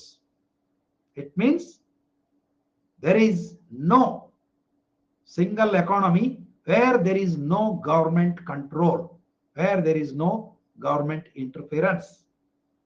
It is there, but very much limited. That is what we can say. ತುಂಬಾ ಕಡಿಮೆ, ತುಂಬಾ ಕಡಿಮೆ. ಕೆಲವು ಅನುಭವದಿಂದ ಕಲಿತು, ಕೆಲವೊಮ್ಮೆ ಬಲ್ಲವರಿಂದ ಕಲಿತು, ಕೆಲವೊಮ್ಮೆ ನೋಡಿ ಕಲಿತು ಇವೆಲ್ಲ ಬರ್ತಾವಲ್ಲ, ಕೇಳಿ ಕಲಿತು. ಹಂಗ ಮಲ್ಲಿಕಾ ನೋಡ್ರಿ, ಮಲ್ಲಿಕಾ ಬೆಣ್ಣೆ ಅಂತ. ಇಲ್ಲ ತುಪ್ಪ ಕಳಿಸ್ತೀನಿ ತಡಿಯುವ. ಸೊ ಎಲ್ಲ ಆರ್ಥಿಕ ವ್ಯವಸ್ಥೆಗಳು ಕೇಂದ್ರ ಪ್ರಾಧಿಕಾರದಿಂದ ಕೆಲವು ರೀತಿಯ ಹಸ್ತಕ್ಷೇಪಕ್ಕೆ ಒಳಪಟ್ಟಿರ್ತಾವ. ಉದಾಹರಣೆಗೆ ಹೆಚ್ಚಿನ ಸರ್ಕಾರಗಳು ನ್ಯಾಯಯುತ ವ್ಯಾಪಾರ ಮತ್ತು ಏಕಸ್ವಾಮ್ಯ ನಿಯಂತ್ರಿಸುವ ಕಾನೂನುಗಳನ್ನು ಜಾರಿಗೊಳಿಸ್ತಾವ. ಯಾಕಂದ್ರೆ ಸರ್ಕಾರ ಅನ್ನೋದಂತೂ ಬೇಕೇ ಬೇಕು. ಸರ್ಕಾರ ಐತಿ ಅಂದ ಬಳಕ ಸರ್ಕಾರಕ್ಕೆ ಜನರ ಕಲ್ಯಾಣ ಅನ್ನೋದು ಮುಖ್ಯ. ಆ ಜನರ ಕಲ್ಯಾಣವನ್ನು ಸಾಧ್ಯವಾಗಿಸಬೇಕಾದ್ರೆ ಕನಿಷ್ಠ ನಿಯಂತ್ರಣಗಳು ಅಗತ್ಯ. ಸೊ ಇದು ನಾವು ಒಂದು ಮಾರುಕಟ್ಟೆ ಅರ್ಥವ್ಯವಸ್ಥೆ, ಮೂರನೇ ಪ್ರಕಾರದ ಅರ್ಥವ್ಯವಸ್ಥೆ ಅಂತ ನೋಡ್ತೀವಿ. ಸೊ ಸೈದ್ಧಾಂತಿಕ ದೃಷ್ಟಿಕೋನದಿಂದ ಮಾರುಕಟ್ಟೆ ಆರ್ಥಿಕತೆಯು ಗಣನೀಯ ಬೆಳವಣಿಗೆಯನ್ನು ಸಾಧಿಸ್ತದೆ. ಯಾಕಂದ್ರೆ ಬಹಳ ಥಿಯರಿ ವೈಸ್ ಹೋದ್ರೆ ಬಹಳ ಚಂದ ಐತಿ ಅದು. ಅಡಮ್ ಸ್ಮಿತ್ ಹೇಳ್ತಾನೆ ಬಹಳ ನಿಮ್ಗ ಹೌದು ಇದ ಬರೋಬರಿ ಅನಿಸ್ತೈತಿ. ಬಟ್ ಅವನ ಮಾತು ಕೇಳೇ ಮುಂದೆ ಅರ್ಥವ್ಯವಸ್ಥೆಗಳು ದಿವಾಳಿ ಆದವು, ಮಹಾ ಆರ್ಥಿಕ ಮುಗ್ಗಟ್ಟು ಉಂಟಾಯ್ತು ಅಂತ ನಾವು ನೋಡ್ತೀವಿ. ಹೆಚ್ಚಾಗಿ ಮುಗ್ಗಟ್ಟು ಉಂಟಾಗ್ತದೆ. ಇಲ್ಲಿ ಸಮಸ್ಯೆ ಅದು ಕೊರತೆಯಾಗಿ ಮುಗ್ಗಟ್ಟು ಉಂಟಾಗೋದಿಲ್ಲ, ಹೆಚ್ಚಾಗಿ ಮುಗ್ಗಟ್ಟು ಉಂಟಾಗ್ತದ. ಸೊ ಮಾರುಕಟ್ಟೆ ಆರ್ಥಿಕ ವ್ಯವಸ್ಥೆ ಅಡಿಯಲ್ಲಿ ಬೆಳವಣಿಗೆಯು ಅತ್ಯಧಿಕವಾಗಿರ್ತದೆ. ಹೈಯೆಸ್ಟ್ ಗ್ರೋತ್, ಫಾಸ್ಟೆಸ್ಟ್ ಗ್ರೋತ್ ಇಲ್ಲೇ ಸಾಧ್ಯ. ಮಾರುಕಟ್ಟೆ ಆರ್ಥಿಕತೆಯ ದೊಡ್ಡ ತೊಂದರೆ ಅಂದ್ರೆ ಇದು ಖಾಸಗಿ ಘಟಕಗಳಿಗೆ ಹೆಚ್ಚಿನ ಆರ್ಥಿಕ ಶಕ್ತಿಯನ್ನ ಸಂಗ್ರಹಿಸೋದಕ್ಕೆ ಅನುವು ಮಾಡಿಕೊಡ್ತದ. ವಿಶೇಷವಾಗಿ ಇದು ಹೆಚ್ಚಿನ ಮೌಲ್ಯದ ಸಂಪನ್ಮೂಲಗಳನ್ನ ಹೊಂದಿರುವವರನ್ನ ನಿರ್ಮಾಣ ಮಾಡ್ತದ. ಭಾರತ ಇವತ್ತು ದೊಡ್ಡ ಶ್ರೀಮಂತ ದೇಶ, ಆದ್ರೆ ನಿಜವಾಗಿಯೂ ಶ್ರೀಮಂತರು ಯಾರು? ಮುಖೇಶ್ ಅಂಬಾನಿದು ಇಷ್ಟು ಲಕ್ಷ ಕೋಟಿ, ಗೌತಮ್ ಅದಾನಿದ ಅಷ್ಟು ಲಕ್ಷ ಕೋಟಿ, ಹಿಂಗ 1,000 ಮಂದಿದು ಪಟ್ಟಿ ಮಾಡಿದ ಬಳಕ ಟೋಟಲ್ ಅವ್ರದ್ದು ಎಷ್ಟು ಲಕ್ಷ ಕೋಟಿ ಆಕೈತಿ ಅಂತ ಆದ ಬಳಕ 1,000 ಮಂದಿ ನಾ ಹೇಳಕತ್ತದು. ಉಳಿದದ್ದು 135 ಕೋಟಿ ಹಂಚ್ಕೋಬೇಕು. ಹಿಂಗಿಲ್ಲಿ ಏನಾಗಿರ್ತದ, ಶ್ರೀಮಂತಿಕೆ ಅಂತ ಅನಿಸ್ತದ, ಬಟ್ ಅದು ಬಹಳಷ್ಟು ಸಲ ಕೆಲವೇ ಕೈಯೊಳಗ ಕೇಂದ್ರೀಕರಣ ಆಗಿರ್ತದ. ಸಂಪನ್ಮೂಲಗಳ ವಿತರಣೆಯು ಸಮಾನವಾಗಿರುವುದಿಲ್ಲ. Inequality will be at its peak. ಯಾಕಂದ್ರ ಆರ್ಥಿಕವಾಗಿ ಯಶಸ್ವಿಯಾಗುವವರು ಹೆಚ್ಚಿನದನ್ನು ನಿಯಂತ್ರಿಸುತ್ತಾರೆ. ಮತ್ತು ಅವ್ರಿಗೆ ಏನನ್ನಕ್ ಬರ್ತದ ಗೊತ್ತದ ನಿಮಗೆ? ಯಾಕೆ ಇವತ್ತು ಗೌತಮ್ ಅದಾನಿ ಇಷ್ಟು ಶ್ರೀಮಂತರಾದ್ರು? ಯಾಕಂದ್ರೆ ಅವರು ಆರ್ಥಿಕವಾಗಿ ಯಶಸ್ವಿ ಆಗ್ಯಾರ. ಉದ್ಯಮಗಳನ್ನ ನಡೆಸುವ ಸ್ಕಿಲ್ ಅದ, ಅವರಿಗೆ ಕೌಶಲ್ಯ ಅದ. ನಮಗ ಏನದ? ಹಿಂಗಾಗಿ ನಾವು ಹಿಂಗದೀವಿ, ಅವ್ ಹಂಗದಾನ. So because of capacity, different capacity, people will be possessing different levels of income and wealth in such countries. ಒಬ್ಬ ಇಂಜಿನಿಯರ್ ತಿಂಗಳಿಗೆ 20 ಲಕ್ಷ ತಗೋತಾನೆ, ಇನ್ನೊಬ್ಬ ಹೊಲ್ದಾಗ ಮಣ್ಣು ಹೊರವ ತಿಂಗಳಿಗೆ 3,000 ತಗೋತಿರ್ತಾನೆ. ಇದು this is the system here. Yes, I think ಇದಕ್ಕೆ ಇನ್ನೂ ಹೆಚ್ಚಿನ ಸಮಯ ಬೇಕಾಗ್ತದ. ನಾಳೆ ಇದರ ಬಗ್ಗೆ ಚರ್ಚೆ ಮಾಡೋಣ, ಮಿಶ್ರ ಅರ್ಥವ್ಯವಸ್ಥೆ. ಸೊ ಇದು ಮುಖ್ಯವಾಗಿ ಭಾರತೀಯ ಅರ್ಥವ್ಯವಸ್ಥೆಗೆ ಸಂಬಂಧಿಸಿದ್ದು ಕೂಡ ಆಗಿರೋದ್ರಿಂದ ಇವುಗಳ ಬಗ್ಗೆ ನಾಳೆ ನಾವು ಇನ್ನಷ್ಟು ಚರ್ಚೆಯನ್ನ ಮಾಡೋಣ. Okay, so thank you so much. ಸಿಗೋಣ ಮತ್ತೆ. I will find one for you. Okay, so ಸಿಗೋಣ 5:45 current affairs. Right, thank you. Have nice time.